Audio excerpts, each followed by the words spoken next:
ನಮಸ್ಕಾರ. ಮೆಗಾ ಸುದ್ದಿ ವಿಶೇಷ ಕಾರ್ಯಕ್ರಮಕ್ಕೆ ಸ್ವಾಗತ. ನಾನು ಹೇಮಕುಮಾರ್. ಈ ಬಾರಿ 87ನೇ ಕನ್ನಡ ಸಾಹಿತ್ಯ ಸಮ್ಮೇಳನ ನಡೀತಾ ಇರೋದು ಮಂಡ್ಯದಲ್ಲಿ. ಆದರೆ ಈ ಆರಂಭದಿಂದಲೂ ಕೂಡ ಆ ಮಂಡ್ಯ ಭಾಗದಲ್ಲಿ ಒಂಥರ ವಿವಾದ ಸೃಷ್ಟಿಯಾಗಿದೆ. ಸಭೆಯ ವಿಚಾರವಾಗಿ, ಆಮೇಲೆ ಸ್ಥಳ ನಿಗದಿಯ ವಿಚಾರವಾಗಿ. ಈಗ ಮತ್ತೊಂದು ವಿವಾದ ಏನು ಅಂತಂದರೆ, ಈ ಸಾಹಿತ್ಯ ಸಮ್ಮೇಳನದಲ್ಲಿ ಬಾಡೂಟದ ವ್ಯವಸ್ಥೆ ಇರಬೇಕು ಅಂಥೇಳಿ, ಮಾಂಸದೂಟ ಯಾಕಿಲ್ಲ ಅಂತ ಅಭಿಯಾನ ಶುರುವಾಗಿದೆ. ಇದು ಕೇವಲ ಹೋರಾಟ ಅಷ್ಟೇ ಅಲ್ಲ, ಅಭಿಯಾನ ಶುರುವಾಗಿರುವಂಥದ್ದು. ಈ ಬಾರಿ ಮಂಡ್ಯದಲ್ಲಿ ಸಾಹಿತ್ಯ ಸಮ್ಮೇಳನ ನಡೀತಾ ಇರುವಂಥ ಹಿನ್ನೆಲೆಯಲ್ಲಿ ಅಲ್ಲಿ ಸಹಜವಾಗಿ ಮಂಡ್ಯ ಅಂತ ಹೇಳಿದ್ರೆ ಆ ರೀತಿಯ ಬಾಡೂಟದಕ್ಕೆ ಒಂದು ಹೆಸರುವಾಸಿ. ರಾಗಿ ಮುದ್ದೆ ಆಗಿರ್ಬೋದು ಅಥವಾ ಮಾಂಸ ಅಂತ ಹೇಳಿದ್ರೆ ಒಂದು ಫೇಮಸ್ ಆ ಭಾಗದಲ್ಲಿ. ಯಾಕೆ ಈ ಬಾರದು ಇಲ್ಲ ಅಂಥೇಳಿ, ಯಾಕೆ ಈ ಬಾರಿ ಮಾಡಬಾರ್ದು ಅಂಥೇಳಿ. ಸೊ ಈ ರೀತಿಯ ಒಂದು ಡಿಮ್ಯಾಂಡ್ ಏನಿದೆಯಲ್ಲ, ಇದು ಸರಿನಾ ಅಂಥೇಳಿ. ಇಷ್ಟು ವರ್ಷಗಳ ಕಾಲ ಇಲ್ಲದೆ ಇರುವಂಥ ಡಿಮ್ಯಾಂಡ್ ಈಗ ಯಾಕೆ ಮಾಡಿದ್ರು ಅಂತೇಳಿ, ಇದಕ್ಕೆ ಅವಕಾಶ ಇದೆಯಾ, ಕಾನೂನು ಏನು ಹೇಳುತ್ತೆ, ಎಲ್ಲದರ ಬಗ್ಗೆ ಚರ್ಚೆ ಮಾಡ್ತೀವಿ. ಇದೆ ಇವತ್ತಿನ ವಿಶೇಷ. ಬಾಡೂಟ ಬಡಿದಾಟ, ವೆಜ್ ನಾನ್ ವೆಜ್ ಫೈಟ್. ಅದು ನಿಷೇಧ ಮಾಡೋದು ಒಳ್ಳೇದು ಅನ್ಸುತ್ತೆ. ಬಾಡೂಟ ಬ್ಯಾನ್ ಮಾಡಕ್ಕೆ ಅವರೇ ಏನೋ ಸರಿ ಕಾಣ್ತಲ್ಲ ಅದು.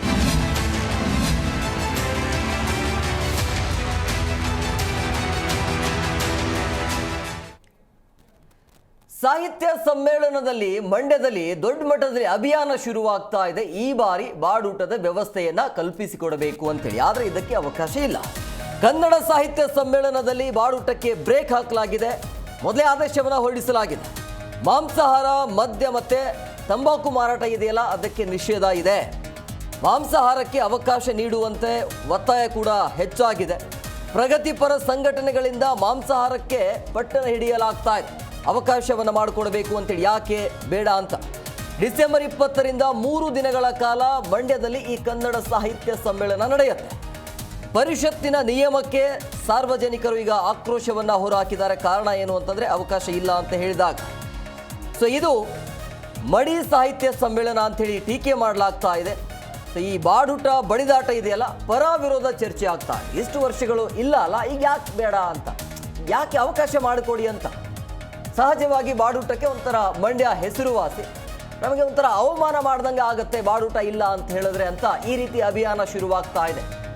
ಇದು ಎಷ್ಟರ ಮಟ್ಟಿಗೆ ಸರಿ ಅಂತೇಳಿ ನೋಡಿ. ಒಂದು ಬೇಸರ ಏನು ಅಂತಂದರೆ, ಸಾಹಿತ್ಯ ಸಮ್ಮೇಳನ ಅಂತ ಹೇಳಿದ್ರೆ ಸಾಹಿತ್ಯದ ಬಗ್ಗೆ, ಭಾಷೆಯ ಬಗ್ಗೆ ಚರ್ಚೆ ಆಗಬೇಕು. ಆದರೆ ಅದಕ್ಕಿಂತ ಹೆಚ್ಚಾಗಿ ಚರ್ಚೆ ನಡೀತಾ ಇರೋದು ಊಟದ ವಿಚಾರವಾಗಿ.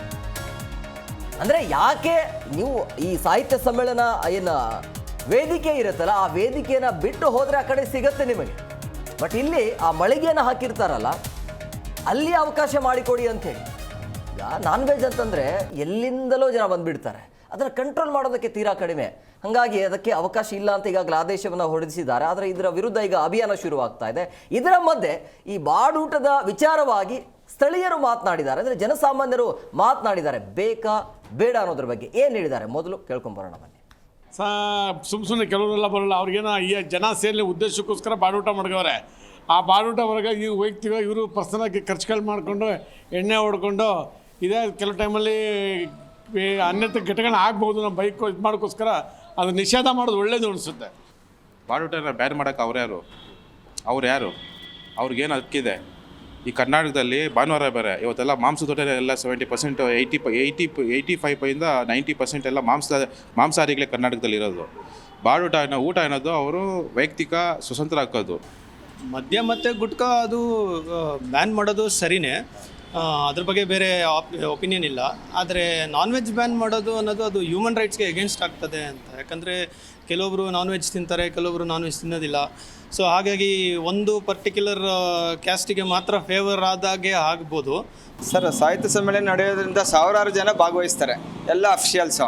ಮತ್ತು ನಾನ್ ವೆಜ್ ಏನಂತ ತಿನ್ನಬೇಕು ಅಲ್ಲಿ ಇದು ಮಾಡಿದ್ರೆ ದುಶ್ಚಟಗಳಿಗೆ ಅವ್ರಿಗೆ ಬಲಿ ಆಗ್ತಾರೆ. ಸೊ ಹಾಗಾಗಿ ನಿಷೇಧ ಮಾಡೋದು ತುಂಬ ಒಳ್ಳೆಯದು ಸರ್. ಈಗ ಮದ್ಯಪಾನ, ಧೂಮಪಾನ ಅಂತಕ್ಕಂಥದ್ದು ಅದು ಆರೋಗ್ಯಕ್ಕೆ ಹಾನಿಕರ ಅಂತ ಎಲ್ಲರಿಗೂ ಗೊತ್ತೇ ಇದೆ. ಊಟದ್ರಲ್ಲಿ ಯಾವುದೇ ತೊಂದರೆ ಅಡೆತಡೆಗಳಿಲ್ಲ. ಯಾಕಂದರೆ ಊಟ ಅಂತಕ್ಕಂಥದ್ದು ಒಂದು ಅವರ ಹಕ್ಕು. ಗುಟ್ಕಾ ಎಣ್ಣೆ ನಿಷೇಧ ಒಳ್ಳೆಯದು, ಮಾಂಸಾಹಾರಿ ಅವರು ಸಂಬಂಧಪಟ್ಟಿದ್ದು. ಬಟ್ ಎಲ್ಲರೂ ಇರೋದ್ರಿಂದ ಮಾಂಸನೂ ನಿಲ್ಲಿಸಿದ್ರೆ ಒಳ್ಳೆಯದು ಅಂತ ನನ್ನ ಅಭಿಪ್ರಾಯ. ಅದು ಕರೆಕ್ಟು. ಮಂಡ್ಯನಲ್ಲಿ ಇದ್ದಾರೆ ನಾನ್ ವೆಜ್ನವರು ಸುಮಾರು ಜನ ಇದ್ದಾರೆ. ಕೆಲವರಿಗೆ ನಾನ್ ವೆಜ್ ಇದ್ರೆ ವೆಜಿಟೇರಿಯನ್ ಊಟ ಮಾಡೋದು ಪ್ರಿಫರ್ ಮಾಡಲ್ಲ. ಇದರಿಂದ ಅದನ್ನು ಅವಾಯ್ಡ್ ಮಾಡ್ಬೋದು. ಇಲ್ಲ ಅದೇ ಸಪ್ರೇಟ್ ಕೌಂಟ್ರ್ ಮಾಡಿ, ಇದೇ ಸಪ್ರೇಟ್ ಕೌಂಟ್ರ್ ಮಾಡಿ ಮಾಡ್ಬೋದು.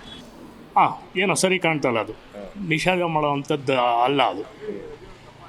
ಅದನ್ನು ಪ್ರೊವೈಡ್ ಮಾಡ್ಬೋದಾಗಿತ್ತು, ಅಥವಾ ಸ್ಟಾಲ್ಗಳಿಗೆ ಹಾಕ್ಕೊಳ್ಳೋದಕ್ಕೆ ಪ್ರೊವೈಡ್ ಮಾಡ್ಬೋದಾಯಿತು, ಅಥವಾ ತಂದು ತಿನ್ನೋರು ಅಥವಾ ಕೊಡೋರು ಒಂದು ಹಬ್ಬದ ರೀತಿ ಮಾಡ್ಕೊಳ್ಳೋದರ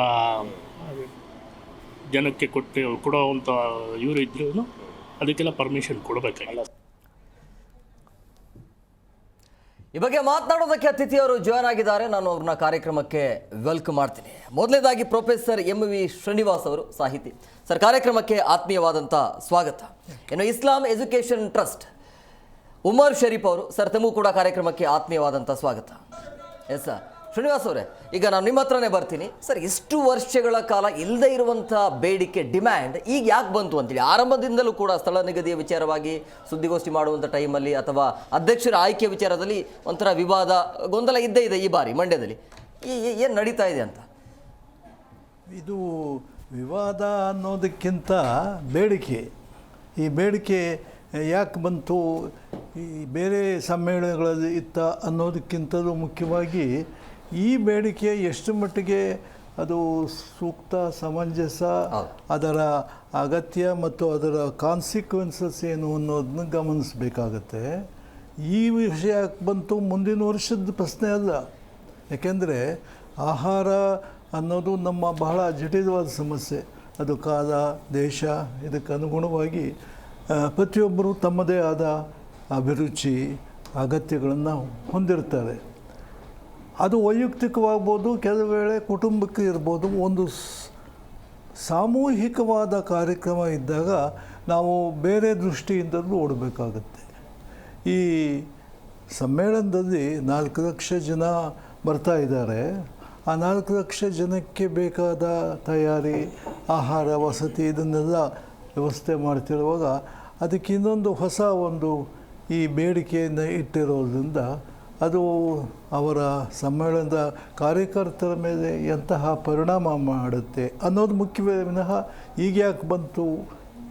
ನೀವು ಪ್ರಶ್ನೆ ಕೇಳಿದ್ರೆ ಇಷ್ಟು ದಿನ ಇಲ್ಲದೆ ಇದ್ದಿದ್ದು ಈಗ ಯಾಕೆ ಬಂತು ಅಂತ. ಇದೇ ಸಮಸ್ಯೆ. ಇಷ್ಟು ದಿನ ಯಾಕಿರಲ್ಲ ಅಂದರೆ ಇದು ಭಾರಿ ಬಾಹುಳ್ಯದ ಒಂದು ಸಮಾರಂಭ, ಲಕ್ಷಗಟ್ಟಲೆ ಸದಸ್ಯರು ಇರುವ ಸಮಾರಂಭ. ಅವರಿಗೆ ಅವರ ಬೇಕಾದ ವಸತಿಯನ್ನು ಕೊಡೋದು, ಊಟವನ್ನು ಕೊಡೋದು ಸಮ್ಮೇಳನ ಏನೋ ಒಂದು ವ್ಯವಸ್ಥೆ ಮಾಡುತ್ತೆ. ಇನ್ನೊಂದು ಉದಾಹರಣೆ ನಿಮಗೆ ಕೊಡ್ತೀನಿ. ಅವರಿಗೆ ವಸತಿಯನ್ನು ಶ್ರೀರಂಗಪಟ್ಟಣದಲ್ಲಿ ಕಲ್ಪಿಸಿದೆ. ಮಂಡ್ಯದಲ್ಲಿ 4 ಲಕ್ಷ ಜನ ನೀವು ಹೋಸ್ಟ್ ಮಾಡೋಕ್ಕಾಗಲ್ಲ. ನಮ್ಮ ಶ್ರೀರಂಗಪಟ್ಟಣ ಯಾಕೆ ಮಾಡಿದ್ದೀರಿ ಅಂತ ಅನ್ನೋ ಪ್ರಶ್ನೆಯೂ ಬರುತ್ತೆ. ಇದು ಅಲ್ಲಿನ ಅಗತ್ಯಕ್ಕೆ ಇರುವ ಪರಿಸ್ಥಿತಿಗೆ ಅನುಗುಣವಾಗಿ ಏನು ಮಾಡಬಹುದು ಅದು ಮಾಡ್ತಾರೆ, ಏನು ಮಾಡೋಕ್ಕಾಗಲ್ವೋ ಅದನ್ನು ಸಮಸ್ಯೆ ಬರುತ್ತದೆ ಅಷ್ಟೇ ವಿನಃ ಈಗ ಯಾಕೆ ಬಂತು ಅನ್ನೋದಕ್ಕಿಂತಲೂ ಕೂಡ ಇಂತಹ ಒಂದು ಸಂದರ್ಭದಲ್ಲಿ ಈ ಸಂದರ್ಭಕ್ಕೆ ಏನು ಮಾಡಬಹುದು ಅನ್ನೋದು ಅನೂಚಾನವಾಗಿ ಈ ಥರ ನಡ್ಕೊಂಡು ಬಂದಿದೆ ಅಂತ ನನಗನ್ಸುತ್ತೆ. ಸರ್, ಈಗ ಈ ಅಭಿಯಾನ ಅಂತೂ ಜೋರಾಗಿ ನಡೀತಾ ಇದೆ, ಬೆಂಬಲ ಅಂತೂ ಚೆನ್ನಾಗಿ ವ್ಯಕ್ತವಾಗ್ತಾ ಇದೆ. ಇಷ್ಟು ದಿನ ಇಲ್ಲಲ್ಲ, ಈಗ ಯಾಕೆ ಮಾಡ್ತಾ ಇಲ್ಲ ಅಂತೇಳಿ ಏನು ಹೇಳ್ತೀರಿ ಈ ಅಭಿಯಾನದ ಬಗ್ಗೆ? ಅಂದರೆ ಇದು ಗ್ರ್ಯಾಜುವಲ್ ಪ್ರೋಸೆಸ್ ಅಂತ ಅನ್ಕೊಳ್ತೀನಿ. ಒಂದಿನದಲ್ಲಿ ನಿರ್ಧಾರ ತಗೊಳ್ಳುವಂಥ ಒಂದು ವಿಷಯ ಅಲ್ಲ. ಇದೇನೆಂದರೆ ನಮ್ಮ ಸಮಾಜದಲ್ಲಿ ಒಂದು ಇದು ದೃಷ್ಟಿಕೋನ ಇದೆ. ಏನಂತ ಹೇಳಿದ್ರೆ ನಾನ್ ವೆಜ್ ಊಟ ಮಾಡೋದೇ ಒಂದು ಪಾಪ ಅಂತ. ಅಂಥವ್ರು ಇದ್ದಾರೆ. ಇವಾಗ ಒಂದು ಸಮಸ್ಯೆ ಏನಂದರೆ, ಇವಾಗ ನಾನ್ ವೆಜ್ ತಿನ್ನೋರನ್ನ ನೋಡಿದ್ರೆ ಇವ್ರೇನೋ ಒಂದು ಪಾಪ ಮಾಡ್ತಾಯಿದ್ದಾರೆ, ಒಟ್ಟಿನಲ್ಲಿ ಒಂದು ಜೀವವನ್ನು ತೊಗೊಂಡು ಅದ್ರ ಮೂಲಕ ಅವ್ರ ಹೊಟ್ಟೆ ತುಂಬಿಸ್ತಾ ಇದ್ದಾರೆ ಅಂತ ಒಂದು ಫೀಲಿಂಗ್ ಇದೆ. ಸೊ ಅವ್ರ ಪ್ರಕಾರ ಏನಂದರೆ, ನೀವು ವೆಜಿಟೇರಿಯನ್ ಊಟ ತಿಂದರೆ ಅದು ಒಳ್ಳೆಯದು, ನೀವು ಯಾಕೆ ಒಂದು ಒಳ್ಳೆಯ ಕೆಲಸ ಮಾಡುವಾಗ ಯಾಕೆ ನೀವು ಒಂದು ಪಾಪದ ಕೆಲಸ ಕೂಡ ಮಾಡ್ತೀರಾ ಅಂತ ಒಂದು ಅಭಿಪ್ರಾಯ ಇರ್ಬೋದು ಅಂತ ನನಗೆ ಅನಿಸುತ್ತೆ. ಸೊ ಇದು ಏನೋ ಇವತ್ತು ಸೃಷ್ಟಿಯಾಗಿದೆ ಅಂತಿಲ್ಲ, ಕಾಲಕ್ಕೆ ಒಂದೊಂದು ಜನ್ರೇಷನಲ್ಲಿ ಹೇಳ್ತಾ ಇವತ್ತಿಗೆ ಬಂದಿದ್ದೀವಿ. ಬಟ್ ಏನಂದರೆ, ಹಿಸ್ಟಾರಿಕಲಿ ನೋಡೋಕ್ಕೆ ಹೋದರೆ ನಮ್ಮ ಹಿಂದೂಗಳು, ನಮ್ಮ ಪೂರ್ವಜರು, ಇವಾಗ ಎಷ್ಟೇ ಮುಸಲ್ಮಾನರು ಇದ್ದರೂ ಕೂಡ, ಇಲ್ಲ ಕ್ರೈಸ್ತರು ಇದ್ದರೂ ಕೂಡ, ಇಲ್ಲ ಇಲ್ಲಿ ಜೈನರು ಇರಲಿ, ಯಾರೇ ಇರಲಿ, ನಮ್ಮ ಪೂರ್ವಜರು ಒಂದೇ ಅಂತ ನಾವು ಹೇಳ್ಕೊಳ್ಳುವಾಗ ಅವರು ಬಂದು ಮಾಂಸಾಹಾರಿಗಳೇ. ಆಮೇಲೆ ತದನಂತರ ಅವ್ರು ಏನು ಮಾಡಿದ್ರು, ಬೌದ್ಧ ಧರ್ಮ ಮತ್ತು ಜೈನ ಧರ್ಮದ ಪರಿಣಾಮದಿಂದ ಇಲ್ಲ ನಾವು ಸ್ವಲ್ಪ ವೆಜಿಟೇರಿಯನ್ ಆಗೋಣ ಅಂತ ಒಂದು ಚೇಂಜಸ್ ತೊಗೊಂಡು ಬಂದರು ಹೊರತು. ಬಟ್ ಹಿಸ್ಟಾರಿಕಲಿ ನೋಡೋಕೆ ಹೋದರೆ ಇವಾಗ ನಾವೆಲ್ಲರೂ ಮಾಂಸಾಹಾರಿಗೆ ಇದ್ವಿ. ಇವಾಗಲೂ ಅನೇಕರು ಮಾಂಸಾಹಾರಿನೇ. ಏನಂದರೆ ಒಂದು ಅವ್ರ ದೃಷ್ಟಿನಲ್ಲಿ ಏನಂದರೆ ಇದು ಏನೇ ಮಾಡಲಿ ನೀವು ಹೊಟ್ಟೆಯನ್ನು ತುಂಬಿಸ್ತಿದ್ದೀರಾ, ಬಟ್ ಒಂದು ಜೀವ ತೊಗೊಂಡು ನೀವು ಹೊಟ್ಟೆ ತುಂಬಿಸ್ತೀರಾ, ಇದು ಒಂದು ರೀತಿಯಲ್ಲಿ ಪಾಪದ ಕಾರ್ಯ ಅಂತಲೇ ಅವ್ರ ಮನಸ್ಸಲ್ಲಿ ಒಂದು ಅನಿಸಿಕೆ ಇದೆ, ಅಂದರೆ ಜನರಲ್ ನೋಷನ್ ಇದೆ. ಈ ಎಥಿಕಲ್ ಡೈಲಾಗ್ ಬಗ್ಗೆ ನಾವು ಡಿಸ್ಕಷನ್ ಮಾಡಲೇಬೇಕು. ಯಾಕಂತಂದರೆ ಇವಾಗ ರೈತ ಬಂದು ಅವನು ವ್ಯವಸಾಯ ಮಾಡುವಾಗ ಅವನು ಪೆಸ್ಟಿಸೈಡ್ ಯೂಸ್ ಮಾಡ್ತಾನೆ. ಆ ಪೆಸ್ಟಿಸೈಡ್ ಮೂಲಕ ನಮಗೆ ಬೇಕಾಗಿರೋ ಧಾನ್ಯಗಳೆಲ್ಲ ಮನೆಗೆ ಬರ್ತಿದೆ. ಯಾಕಂದರೆ ಇಲ್ಲದೇ ಇದ್ದರೆ ಅದೆಲ್ಲ ಪೆಸ್ಟಿಸೈಡ್ ಹಾಕದೇ ಇದ್ದರೆ ಅದೆಲ್ಲ ತಿಂದ್ಬಿಡುತ್ತೆ ಅಂತ. ಇವಾಗ ಪೆಸ್ಟಿಸೈಡ್ ಹಾಕೋ ಮೂಲಕ ಎಷ್ಟೋ ಜೀವಿಗಳ ನಾಶ ಮಾಡಿನೇ ನಮಗೆ ಮನೆಗೆ ಅಕ್ಕಿ ಸಿಗ್ತಿದೆ. ಸೊ ಯಾವುದೇ ಒಂದು ಜೀವವನ್ನು ತಗೊಳ್ಳದೆ ನಾವು ಬದುಕಕ್ಕೆ ಸಾಧ್ಯ ಇದೆಯಾ ಅಂತ ನೋಡೋಕೆ ಹೋದರೆ ಸಾಧ್ಯ ಇಲ್ಲ. ಸೊ ಹೀಗೆ ಇರೋದು ನಮ್ಮ ಎನ್ವೈರ್ಮೆಂಟಲ್ ಸಿಚುವೇಶನ್ ಹಾಗೆ ಇರುತ್ತೆ. ಇದರ ಬಗ್ಗೆ ನಾವು ಚರ್ಚೆನೂ ಮಾಡಬೇಕಿದೆ. What is it ethically right to have non vegetarian food ಅಂತ ಇದರ ಬಗ್ಗೆ ಡಿಸ್ಕಷನ್ನೇ ನಡಿಬೇಕಾಗಿದೆ. ಯಾಕಂದರೆ ಎಲ್ಲರಿಗೂ ನಾನು ಬೆಳೆದಿರುವ ಜಾಗ ಏನಂದರೆ ನನ್ನ ಸುತ್ತಮುತ್ತ ಬ್ರಾಹ್ಮಣರು ಮತ್ತು ಜೈನರು ಎಲ್ಲರೂ ನಮ್ಮ ಫ್ರೆಂಡ್ಸ್ ಆಗಿದ್ದಾರೆ. ನಾನು ಕೂಡ ನನ್ನ ಸ್ಕೂಲ್ ಡೇಸ್ನಲ್ಲಿ ಒಂದು ಕಾಲಕ್ಕೆ ವೆಜಿಟೇರಿಯನ್ ಆಗಿಬಿಟ್ಟೆ. ಕಾರಣ ಏನಂದರೆ ನನ್ನ ಫ್ರೆಂಡ್ಸ್ಗೆ ಇಷ್ಟ ಆಗೋದಿಲ್ಲ ಅಂತ.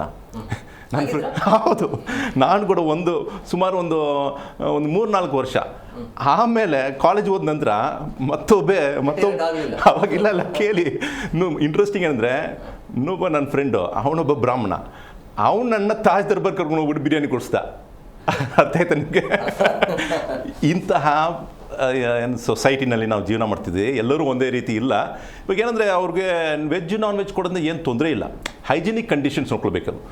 ಯಾಕಂದರೆ ವೆಜಿಟೇರಿಯನ್ ಮಾಡುವಾಗ ತೊಗೊಳ್ಳೋ ಕೇರ್ಗಿಂತ ನಾನ್ ವೆಜಿಟೇರಿಯನ್ ಫುಡ್ ಮಾಡುವಾಗ ಜಾಸ್ತಿನೇ ಹೈಜಿನಿಕ್ ಕಂಡೀಷನ್ಸ್ ನೋಡ್ಕೊಳ್ಬೇಕು. ಯಾಕಂದರೆ ಅಲ್ಲಿರೋದಂಥ ಏನೋ ಕ್ಲೀನ್ ಮಾಡುವಾಗ ಸರಿಯಾಗಿ ಮಾಡಬೇಕಾಗಿರುತ್ತೆ. ಎಲ್ಲ ಊಟ ಮಾಡುವಾಗ ಚೆನ್ನಾಗಿರುತ್ತೆ, ಕ್ಲೀನ್ ಮಾಡುವಾಗ ಕಷ್ಟ ಆಗುತ್ತೆ. ಅದು ಕ್ಲೀನ್ ಮಾಡೋದೆಲ್ಲ ಸರಿಯಾಗಿ ಮಾಡಬೇಕಾಗಿರುತ್ತೆ. ಒಂದು ವೇಳೆ ಅಂತಹ ಏನೋ ಒಂದು ದೃಷ್ಟಿಕೋನದಲ್ಲಿ ಅವರು ಇಲ್ಲ ಕ್ಲೀನ್ಲಿನೆಸ್ ಮೇಂಟೈನ್ ಮಾಡಬೇಕಪ್ಪ, ಎಲ್ಲರೂ ಸರಿಯಾಗಿ ಮಾಡಲ್ಲ, ಹಳೇದು ಕೊಟ್ಬಿಡ್ತಾರೆ ಅಂಥದ್ದು ಏನಾದ್ರು ಮೈಂಡ್ನಲ್ಲಿ ಇಟ್ಕೊಂಡು ಮಾಡಿದರೆ ಅದು ಒಂದು ರೀತಿಯಲ್ಲಿ ಚರ್ಚೆಗೆ ಅಗತ್ಯ ಆಗ್ಬೋದು. But ethically right or wrong ಅಂದರೆ ಇದು ಪಾಪದ ಕಾರ್ಯ ಅಂತ ಒಂದು ದೃಷ್ಟಿಕೋನದಲ್ಲಿ ಮಾಡೋಕ್ಕೆ ಹೋದರೆ ಆವಾಗ ಸಮಸ್ಯೆ ದೊಡ್ಡದಾಗಿದೆ ಅಂತ ನನ್ನ ಅನಿಸಿಕೆ. ಈಗ ಈ ಪಾಪ ಪುಣ್ಯ ಅನ್ನೋ ಸಮಸ್ಯೆ ಇದೆಯಲ್ಲ, ಅದು ಎಲ್ಲರಿಗೂ ಸಂಬಂಧಿಸಿದ್ದಲ್ಲ. ಪ್ರತಿಯೊಬ್ಬರೂ ಕೂಡ ಈ ಪಾಪ ಪುಣ್ಯದ ದೃಷ್ಟಿಯಿಂದ ವೆಜಿಟೇರಿಯನ್ ಆಗಿಲ್ಲ. ಧಾರ್ಮಿಕ ದೃಷ್ಟಿ ಅಂತನೋ ನೆಪದಲ್ಲಿ ಹೇಳಿದ್ರು ಹಿಂಸೆ ಅದು ಪಾಪ ಅನ್ನೋ ಒಂದು ವಿವರಣೆ ಒಂದಿದೆ. ಆದರೆ ಇವತ್ತು ಜಗತ್ತಿನಲ್ಲಿ ವೆಜಿಟೇರಿಯನಿಸಮ್ ಅನ್ನೋದು ಬಹಳಷ್ಟು ದೊಡ್ಡದಾಗಿದೆ. ಬಹಳ ಜನ ಪಾಶ್ಚಿಮಾತ್ಯ ದೇಶಗಳು ವೆಜಿಟೇರಿಯನ್ನನ್ನು ಅನುಸರಿಸ್ತಿದ್ದಾರೆ. ಅವರು ಎಲ್ಲರೂ ಕೂಡ ಎಲ್ಲ ಪ್ರಾಣಿಗಳ ಮಾಂಸ ತಿಂತಾರೆ. ಅಲ್ಲಿ ವೆಜಿಟೇರಿಯನ್ಸು ಬಹಳ ಜನ ಇದ್ದಾರೆ. ಅದು ಈ ಧಾರ್ಮಿಕ ಕಾರಣ ಮುಖ್ಯವಲ್ಲ. ಧಾರ್ಮಿಕ ಒಂದು ಕಾರಣ. ಈಗ ನನ್ನ ತಗೊಳ್ಳಿ, ನಾನು ಸಸ್ಯಾಹಾರಿ ಆಗಿರೋದು ವೈಯಕ್ತಿಕವಾದ ಒಂದು ತೀರ್ಮಾನ. ಹಾಗೆ ಅನೇಕರು ಮಾಡ್ತಾರೆ. ಆದ್ದರಿಂದ ಧರ್ಮದ ವಿಷಯ ಇಲ್ಲಿ ತರೋದು ಬೇಡ.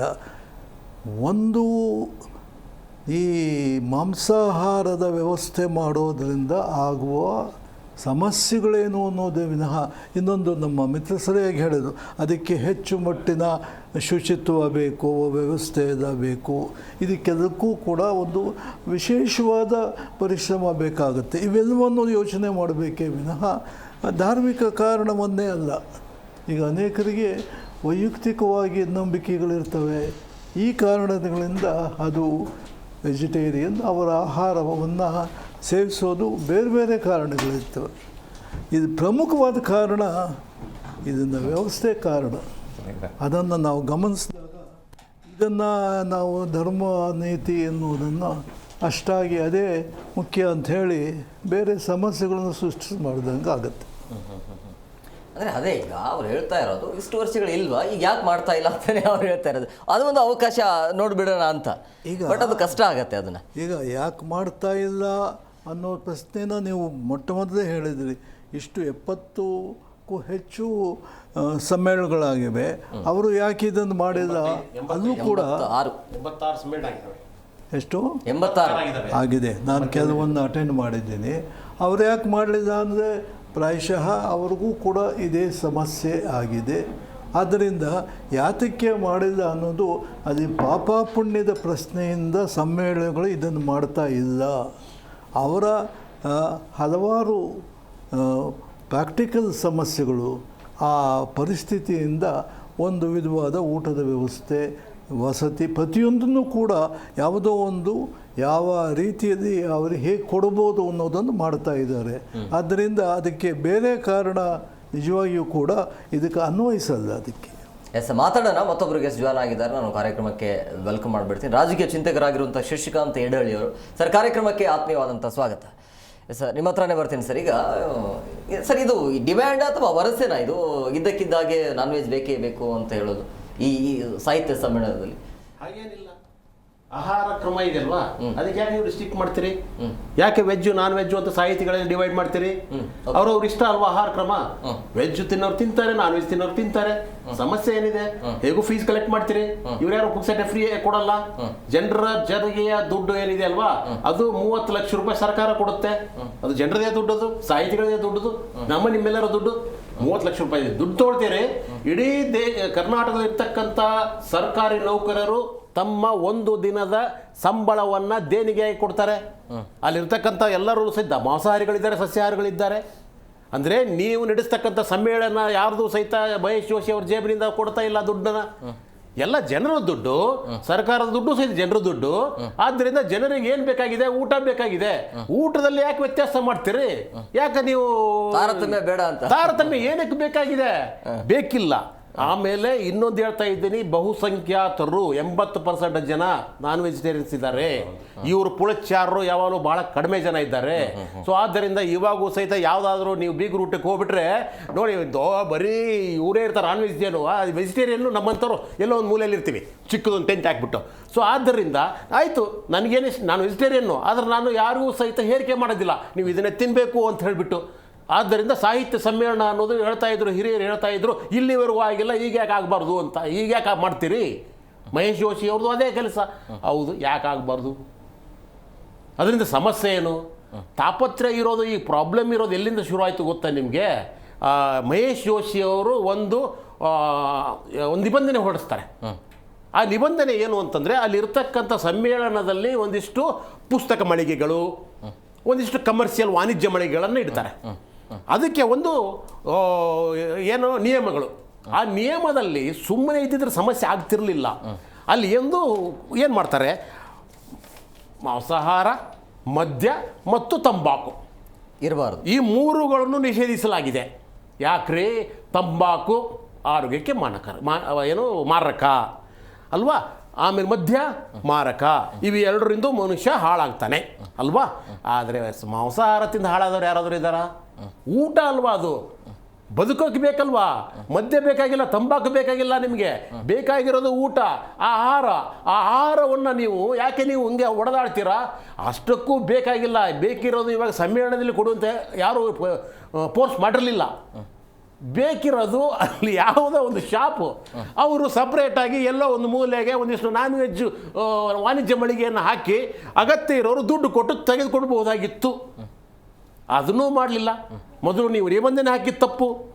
ಎರಡನೇದು ಸಮ್ಮೇಳನದಲ್ಲಿ ಅವ್ರಿಗೆ ಇದನ್ನು ಕೊಡದೇ ಇರೋ ತಪ್ಪು. ಮೂರನೇದು ನಿಮ್ಗೆ ಯಾರು ಸಹಿತ ಉಚಿತವಾಗಿ ಕೊಡು ಅಂತ ಹೇಳ್ಬಿಟ್ಟು ನಿಮಗೆ ಹೇಳಿಲ್ಲ ಇವಾಗ. ಸೊ ಇವಾಗ ನಾವೇನು ಮಾಡ್ತಾ ಇದ್ದೀವಿ? ನಾನಂದರೆ ನಾನ್ ವೆಜಿಟೇರಿಯನ್ಸು ನಾವು ಬಹುಸಂಖ್ಯಾತರಿದ್ದೀವಪ್ಪ, ನಮಗೆ ನಾನ್ ವೆಜಿಟೇರಿಯನ್ನೇ ಬೇಕು, ನಮಗೆ ಮಾಂಸಾಹಾರವೇ ಬೇಕು. ನೀವು ಪುಳಿಚಾರು ನೀವೇ ತಿನ್ಕೊಳ್ಳಿ, ಬೇಡ ಅನ್ನೋದಿಲ್ಲ. ನಾವು ಅನ್ನ ಸಾಂಬಾರು ತಿನ್ಕೊಳ್ಳಿ, ಮೊಸರನ್ನ ತಿನ್ಕೊಳ್ಳಿ, ಆದರೆ ನಮಗೆ ಬೇಕಾಗಿರೋದು ಏನು? ನಾವು ಕೊಡಿ. ಸಾಹಿತ್ಯ ಸಮ್ಮೇಳನ ಅನ್ನೋದು ಯಾರು ಒಬ್ಬರು ಸೊತ್ತಲ್ಲ, ಒಂದು ಜಾತಿಯ ಸೊತ್ತಲ್ಲ, ಒಂದು ಸಮುದಾಯದ ಸೊತ್ತಲ್ಲ, ಇದೀ ಸಮಗ್ರ ಕನ್ನಡಿಗರ ಸೊತ್ತು. ಸೊ ಆದ್ದರಿಂದ ನಮಗೆ ಸಾಹಿತ್ಯಕ್ಕಿಂತಲೂ ಊಟದ ಚರ್ಚೆ ಜಾಸ್ತಿ ಆಗ್ತಾ ಇದೆ. ಸೊ ಅದರಲ್ಲಿಯೂ ಸಹಿತ ಇವಾಗ ಈ ಭಿನ್ನತೆ ಬೇಕಾಗಿಲ್ಲ, ಆಹಾರ ಕ್ರಮದಲ್ಲಿ ಭಿನ್ನತೆ ಬೇಕಾಗಿಲ್ಲ. ಇದರ ಹಿಂದೆ ಬೇಕಾದರೆ ಹಲವಾರು ರೀತಿಯಾದಂಥ ಷಡ್ಯಂತ್ರ ಇದೆ. ಅದನ್ನು ಮುಂದಿನ ರೌಂಡಲ್ಲಿ ನಾನು ನಿಮ್ಗೆ ಹೇಳ್ತೀನಿ, ನಾನು ಇದ್ರ ಹಿಂದೆ ಇರತಕ್ಕಂಥ ಷಡ್ಯಂತ್ರಗಳು ಏನು ಅಂತ ಹೇಳ್ಬಿಟ್ಟು. ಓಕೆ, ಈಗ ಈ ನಾನ್ ವೆಜ್ ಊಟ ಏನು ಹೇಳಿದೆ ಹೇಳಿ. ಈಗ ವೀರಯ್ಯನವರು ಎರಡು ಮುಖ್ಯವಾದ ಸಮಸ್ಯೆಗಳನ್ನು ನಮ್ಮ ಮುಂದೆ ಇಟ್ಟಿದ್ದಾರೆ. ಈ ನೋಟಿಫಿಕೇಷನ್ನು ಹೊರಡಿಸಿದ್ದು ಅಗತ್ಯವಿರಲಿಲ್ಲ, ಅಂತ ನಾನು ಭಾವಿಸ್ತೇನೆ. ಮದ್ದಿನ ಜೊತೆಗೆ ನೀವು ಆಹಾರವನ್ನು ಸೇರಿಸಬಾರ್ದಿತ್ತು. ನಾನು ಆಹಾರದ ಬಗ್ಗೆ ಏನು ಹೇಳೋ ಅದು ಬೇರೆ ವಿಷಯ, ಅವರೇನು ಹೇಳಬೇಕು ಅಂತ.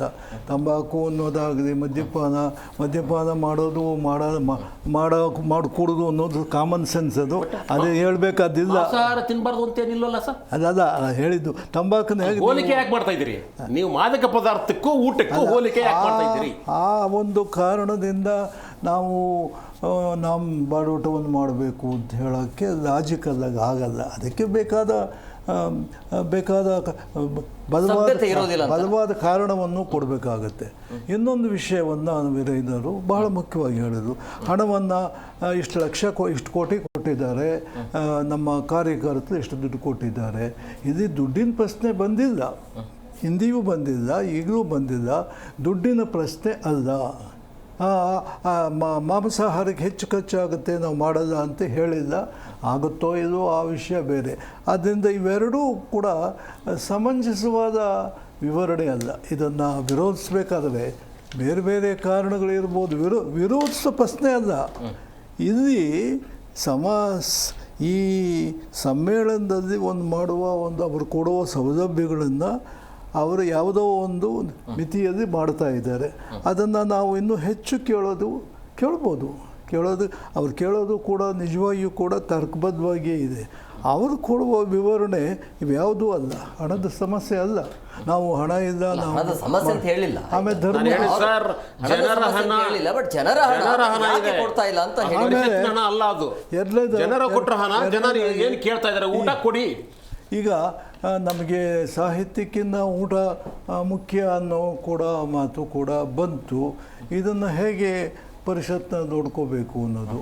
ಮೆಜಾರಿಟಿ ಹೆಚ್ಚು ಮಾಂಸಾಹಾರಿಗಳಿದ್ದಾರೆ, ಅದನ್ನು ಸ್ಟ್ಯಾಟಿಸ್ಟಿಕ್ಸ್ ತಗೊಂಡಾಗ ಹೋಗಿಲ್ಲ, ಇಲ್ಲದೆ ಇರಬಹುದು.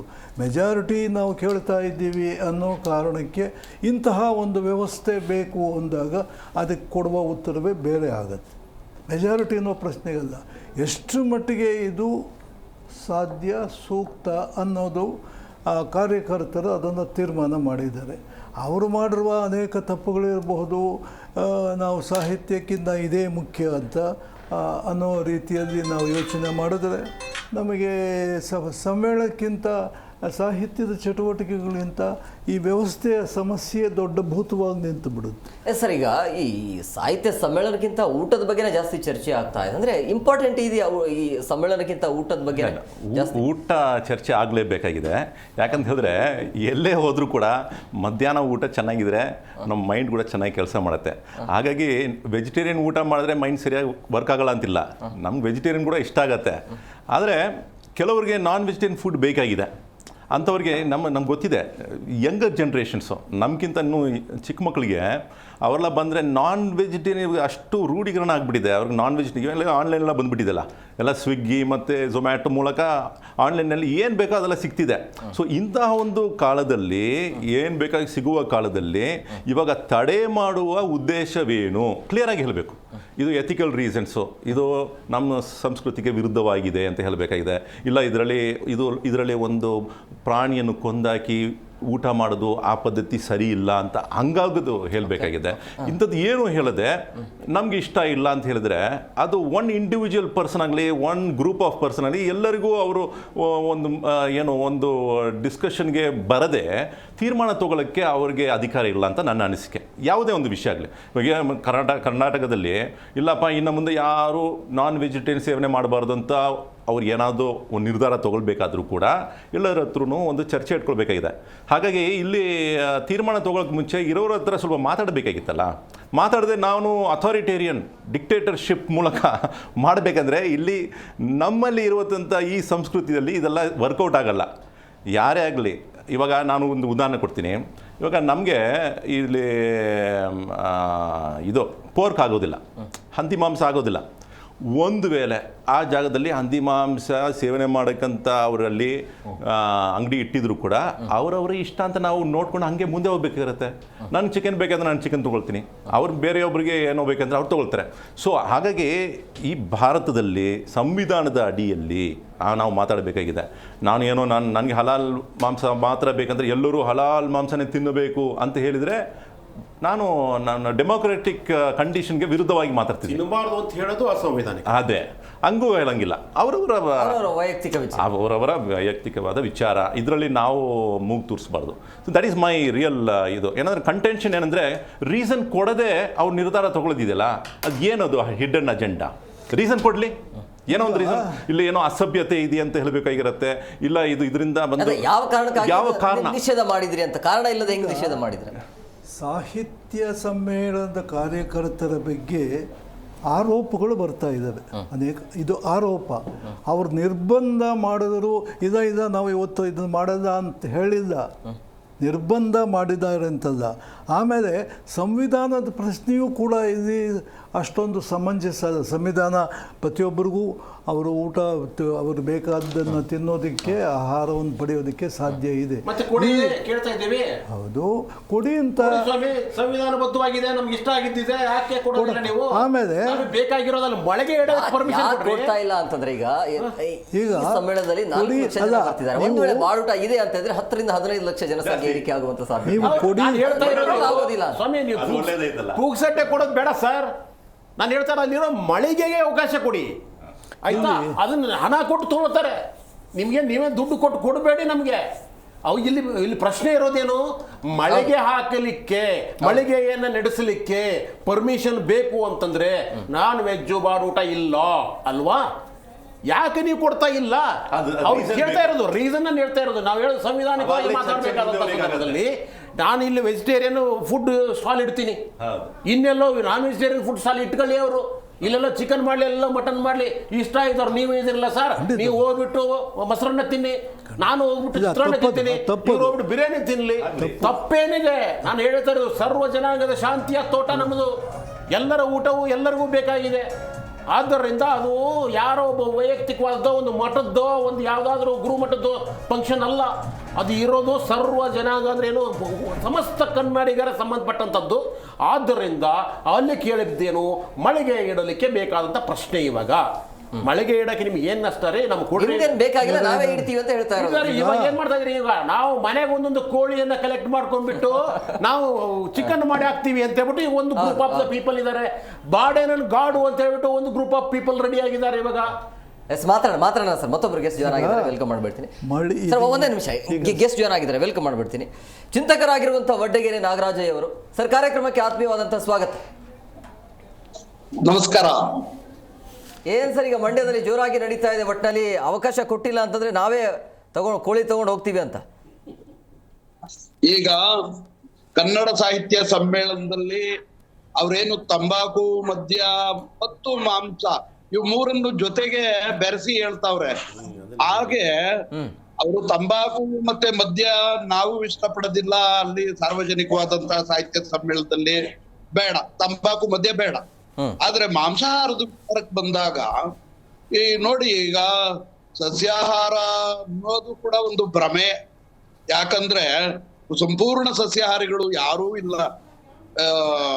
ಹಾಗಾಗಿ ಒಂದು ಏನು ಆಹಾರ ಸಂಸ್ಕೃತಿಯ ಶ್ರೇಷ್ಠತೆ ಮತ್ತು ಆಹಾರ ಸಂಸ್ಕೃತಿಯ ಕನಿಷ್ಠತೆಯ ಒಂದು ಸಂಘರ್ಷಕ್ಕೆ ಚರ್ಚೆ ಮಾಡಿಕೊಡ್ತಾವ್ರೆ. ತಪ್ಪು ಅದು. ಇಲ್ಲಿ ಆಹಾರ ಸೇವನೆ ಅನ್ನೋದು ಒಂದು ವ್ಯಕ್ತಿಯ ವೈಯಕ್ತಿಕ ಅಭಿರುಚಿಗೆ ಸಂಬಂಧಿಸಿದಂತ ಸಂಗತಿ, ವ್ಯಕ್ತಿಯ ವೈಯಕ್ತಿಕ ಅಭಿವೃದ್ಧಿಗೆ ಸಂಬಂಧಿಸಿದ ಸಂಗತಿ. ಆದ್ರಿಂದ ಇಲ್ಲಿ ಸಸ್ಯಾಹಾರಿಗಳು ಅಂತ ಹೇಳಿ ಅನ್ಕೊಂಡವರು ಮಾಂಸಾಹಾರಿ ಸಂಸ್ಕೃತಿಯ ಮೇಲೆ ಒಂದು ರೀತಿಯ ಹಲ್ಲೆ ಅಥವಾ ಆಕ್ರಮಣ ಮಾಡ್ತಿದ್ದಾರೆ. ಈಗ ನೋಡಿ, 98% ಹೆಚ್ಚು ಕಡಿಮೆ ನೊಬೆಲ್ ಪ್ರಶಸ್ತಿ ವಿಜೇತರೆಲ್ಲ ಮಾಂಸಾಹಾರಿಗಳು. ವಿದೇಶದಲ್ಲಿ ಹೇಗಿದೆಯಪ್ಪ, ಯಾವುದೇ ಕವಿಮೇಳ ನಡೆದ್ರು ಕೂಡ ಅಲ್ಲಿ ಮದ್ಯವೂ ಇರುತ್ತೆ, ಮಾಂಸವೂ ಇರುತ್ತೆ. ಅವರೆಲ್ಲ ತುಂಬಾ ಸಿವಿಲೈಸ್ಡ್ ಆಗಿ ಇರ್ತಾರೆ. ಸಿವಿಲೈಸ್ಡ್ ಆಗಿದ್ದು ಆ ಮದ್ಯ ಮಾಂಸ ಎಲ್ಲ ಸೇವನೆ ಮಾಡ್ತಾ ಆ ಚರ್ಚೆಗಳನ್ನ, ಸಾಹಿತ್ಯ ಚರ್ಚೆಗಳನ್ನ ಮಾಡ್ತಾರೆ. ಹಾಗೆ ಅನೌಪಚಾರಿಕ ಚರ್ಚೆಗಳನ್ನು ಕೂಡ ಅವರು ಟೇಬಲ್ ಟಾಕ್ ಅಂತ ಹೇಳಿ ದಾಖಲೀಕರಣ ಮಾಡ್ತಾರೆ. ಏನಪ್ಪಾ ಅಂದ್ರೆ ಕುಡಿತ ಮತ್ತೆ ಮಾಂಸಾಹಾರ ಎಲ್ಲವೂ ಆ ಸಾಹಿತಿಗಳಿಗೆ ಒದಗಿಸಿರ್ತಾರೆ. ಅವರು ಮಾಂಸ ತಿನ್ಕೊಂಡು ಕುಡಿದುಕೊಂಡು ಬಾರಿ ಡಿಪ್ಲೊಮ್ಯಾಟಿಕ್ ಆಗಿ ಸಾಹಿತ್ಯ ಚರ್ಚೆಗಳನ್ನ ಮಾಡ್ತಿರ್ತಾರೆ. ಅವುಗಳನ್ನು ಎಲ್ಲ ಸಂಗ್ರಹ ಮಾಡಿ ಒಂದು ಟೇಬಲ್ ಟಾಕ್ ಅನ್ನುವಂತ ಹೆಸರಿನಲ್ಲಿ ಅನೇಕ ಪುಸ್ತಕಗಳು ಕೂಡ ನಮ್ಗೆ ಬಂದಿದ್ದಾವೆ. ಹೀಗೆ ನಮ್ಮ ಭಾರತ ಸಂದರ್ಭಕ್ಕೆ ಬಂದ್ರೆ ಒಂದು ಸಸ್ಯಾಹಾರ ಕೊಡ್ತೀವಿ ಅಂದಾಗ್ಲೇನೆ ಕ್ಯೂ ನಿಂತ್ಕೊಂಡು ಗಲಾಟೆ ಎಬ್ಬಿಸ್ಬಿಡ್ತಾರೆ. ನೂಕಾಟ, ದಬ್ಬಾಟ, ರಪ್ಪಾಟ ಹೇಳಕ್ಕಾಗಲ್ಲ. ಸಸ್ಯಾಹಾರದ ಒಂದು ಸರಬರಾಜಿನಲ್ಲೇ ಇಷ್ಟೊಂದು ಈ ಪರಿಯಾಗಿ ನೂಕಾಟ ದಬ್ಬಾಟ ಮಾಡೋರು ಮಾಂಸಾಹಾರವನ್ನ ಕೊಡುವಾಗ ನೂಕಾಟ ದಬ್ಬಾಟ ಮಾಡಲ್ವಾ? ಇನ್ನೂ ಜಾಸ್ತಿ ಮಾಡ್ತಾರೆ.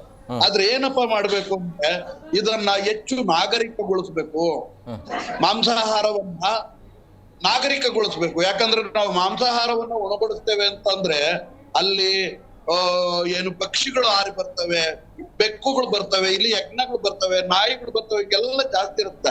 ಮತ್ ನೀವೆಲ್ಲ ಮೂಳೆ ಅದು ಇದು ಚೆಲ್ಲಾಡ್ತೀರಾ ಅಂದ್ರೆ ಅದನ್ನ ತುಳ್ಕೊಂಡು ಓಡಾಡಕ್ಕಾಗಲ್ಲ. ನೀವು ಒಂದು ಸಸ್ಯಾಹಾರದ್ದು ಒಂದು ಯಾವ್ದೋ ಒಂದು ಮೂಲಂಗಿ ಬಿದ್ದಿದೆ ಅಂದ್ರೆ ಅದೇನು ನೊಣನು ಬರಲ್ಲ, ನಾವು ತುಳಿದಾಡ್ಕೊಂಡು ಓಡಾಡ್ಬೋದು. ಅದೇ ಒಂದು ಮೂಳೆ ಬಿದ್ದಿದೆ ಅಂದ್ರೆ ಹಂಗ ತುಳಿದಾಡ್ಕೊಂಡು ಓಡಾಡಕ್ ಆಗಲ್ಲ. ಅದ್ರಿಂದ ನಾನು ಹೇಳ್ತಾ ಇಲ್ಲ, ಮಾಂಸಾಹಾರ ಬೇಕುಂಜ, ಆದ್ರೆ ಅದನ್ನ ಎಷ್ಟು ಯಾವ ರೀತಿಯ ಸಂಸ್ಕರಿಸಿ ಯಾವ ರೀತಿಯ ಇನ್ನಷ್ಟು ನಾಗರಿಕಗೊಳಿಸಿ ಸರಬರಾಜು ಮಾಡ್ತೀರಾ ಅನ್ನೋದು ಬಹಳ ಮುಖ್ಯ. ಆದ್ರೆ ಮಾಂಸಾಹಾರವೇ ವರ್ಜ್ಯ, ಮಾಂಸಾಹಾರವೇ ಬೇಡ, ಅಥವಾ ಮಾಂಸಾಹಾರವನ್ನ ಸೇವಿಸುವವರು ತೀರಾ ಕನಿಷ್ಠ ಅಂತ ಕಾಣೋದು ಒಳ್ಳೆಯದೇ ಅಲ್ಲ. ಈಗ ಬುದ್ಧಗುರು, ಬಸವಣ್ಣ, ಕುವೆಂಪು, ಅಂಬೇಡ್ಕರ್ ಇವ್ರ ವಿಚಾರಕ್ಕೆ ನಾವು ಬರೋಣ. ಬುದ್ಧ ಮಾಂಸಾಹಾರ ಬೇಡ ಅಂತ ಎಲ್ಲೂ ಹೇಳಲ್ಲ. ಆದ್ರೆ ಮೌಢ್ಯದ ಹೆಸರಿನಲ್ಲಿ, ದೇವರ ಹೆಸರಿನಲ್ಲಿ ಬಲಿ ಕೊಟ್ಟು ಮಾಂಸಾಹಾರ ಸೇವನೆ ಮಾಡೋದನ್ನ ಬುದ್ಧ ಒಪ್ಪಲ್ಲ. ಬಸವಣ್ಣನವ್ರು ಏನ್ ಹೇಳ್ತಾರೆ, ಲಿಂಗಾರ್ಪಿತವಾದದ್ದೆಲ್ಲವೂ ಮಹಾಪ್ರಸಾದ ಅಂದ್ರು. ಅದಕ್ಕೆ ಕಾಳವೇ ಕೂಡ ಕುರಿಕೋಳಿ ತಿಂಬುವವರ ಕುಲಜರೆಂಬಿವ್ರಿ, ಆದ್ರೆ ಪಶುವ ತಿಂಬುವವ ನೀವೆಂತೂ ಶುವಗೆ ಪಂಚಾಮೃತ ಕರೆವ ಪಶುವ ತಿಂಬುವವರು ನೀವೆಂತೂ ಕೀಳಾದಿರೋ ಅವರೆಂತೂ ಮೇಲಾದರೋ ಅಂತ ಕಾಳವೇ ಪಶುವ ತಿಂಬುವವ್ರನ್ನು ಕೂಡ ಏನ್ ಕೀಳು ಅಂತ ಅಲ್ಲ. ಅವರು ಬರೀ ಹಾಲು ಕುಡಿತಾರೆ ಅಂತ ಅಂದ್ರೆ ಅವರೇನು ಮೇಲು ಅಂತ ಅಲ್ಲ ಅನ್ನೋ ಈ ಮೇಲು ಕೀಳು ಆಹಾರದ ವಿಷಯ ಇದೆಯಲ್ಲ, ಅದನ್ನೇ ನಿರಾಕರಿಸ್ಬಿಡ್ತಾರೆ ವಚನಕಾರರ ಕಾಳವೇ. ಅಂದ್ರೆ ಬಸವಣ್ಣ ಕೂಡ, ಆ ಬಸವಣ್ಣನ ಜೊತೆಗಿದ್ದ ವಚನಕಾರರು ಕೂಡ ಮಾಂಸಾಹಾರವನ್ನ ಬೇಡ ಅಂದಿಲ್ಲ. ಅದು ವ್ಯಕ್ತಿಯ ಅಭಿರುಚಿಗೆ ತಕ್ಕ ಸ್ವಾತಂತ್ರ್ಯವನ್ನ ಅವರು ಕೊಟ್ಟವ್ರೆ. ಅಂಬೇಡ್ಕರ್ ಕೂಡ ಮಾಂಸಾಹಾರಿ ಸಂಸ್ಕೃತಿಯ ಕುಟುಂಬದಲ್ಲಿ ಹುಟ್ಟು ಬಂದವರು. ಕುವೆಂಪು ಮಾಂಸಾಹಾರ ಪ್ರಿಯ. ಕುವೆಂಪು ಅವರ ಮಗ ಪೂರ್ಣಚಂದ್ರ ತೇಜಸ್ವಿ ಒಬ್ಬ ಬೇಟೆಗಾರ, ಅತ್ಯಂತ ಮಾಂಸಾಹಾರ ಪ್ರಿಯ ತೇಜಸ್ವಿ ಅವರು. ಆದ್ರಿಂದ ಇಷ್ಟೊಂದೆಲ್ಲಾ ಮಹಾಮಹಿಮ್ರೆ ಮಾಂಸಾಹಾರ ಬೇಡ ಅಂದಿರುವ, ಮಾಂಸಾಹಾರ ಬೇಡ ಅಂತ ಎಲ್ಲೂ ಹೇಳ್ದೆ ಅಂದಿರುವಾಗ ಮಾಂಸಾಹಾರ ಬೇಡ ಅಂತ ಹೇಳೋದಕ್ಕೆ ನೀವ್ಯಾರು? ಸಾಹಿತ್ಯ ಸಮ್ಮೇಳನ ಸಾರ್ವಜನಿಕವಾದಂತ ಎಲ್ಲರೂ ಕೂಡಿ ಬಾಳುವಂತ ಒಂದು ಚರ್ಚಿಸುವಂತ ಒಂದು ವೇದಿಕೆ. ಅಲ್ಲಿ ಅವರವರ ಅಭಿರುಚಿಗೆ ತಕ್ಕನಾಗಿ ಮಾಡ್ಲಿ, ತೊಂದ್ರೆ ಇಲ್ಲ. ಮೊಟ್ಟೆ ಕೊಡಿ, ಎಲ್ಲ ಕೊಡಿ, ಮಾಂಸವು ಕೊಡಿ, ಆದ್ರೆ ಎಷ್ಟು ನಾಗರಿಕಗೊಳಿಸಿ ಕೊಡ್ತೀರಾ ಅನ್ನೋದು ಬಹಳ ಮುಖ್ಯ. ಮಾಂಸಾಹಾರವೇ ಬೇಡ, ಮಾಂಸಾಹಾರಿ ಜನರನ್ನ ಕೇವಲವಾಗಿ ಕನಿಷ್ಠವಾಗಿ ಕಾಣೋದನ್ನ ನಾವು ಒಪ್ಪಲ್ಲ. ಎಸ್ ಶಶಿಕಾಂತ್ ಸರ್, ಈಗ ಈ ಹಿಂದೆ ಇತ್ತ ಅಂದ್ರೆ ಈ ರೀತಿಯಾಗಿ ನಾನ್ ವೆಜ್ ಮಾಡೋದು ಸಾಹಿತ್ಯ ಸಮ್ಮೇಳನದಲ್ಲಿ? ಒಂದೇ ನಿಮಿಷ. ಅಲ್ಲ, ಅದು ಹಿಂದೆ ಇರಲಿಲ್ಲ, ಇಲ್ಲ ಅಂತ ಈಗ ಅದನ್ನು ಬದಲಾಯಿಸಬಾರ್ದು ಅಂತೇನಿಲ್ಲ. ಓಕೆ, ಯಾಕಂದರೆ ಕಾಲಘಟ್ಟ ಬದಲಾಗುತ್ತೆ. ಉಮರ್ ಸಾಹೇಬರು ಹೇಳಿದ ಹಾಗೆ ಈಗ ಜನ್ರೇಷನ್ ಬದಲಾಗಿದೆ, ಆಯಿತಾ? ಯುವ ಜನರು ಬಂದಿದ್ದಾರೆ. ಮತ್ತು ಇವಾಗ ಮೊದಲು ಎಷ್ಟೋ ಜನ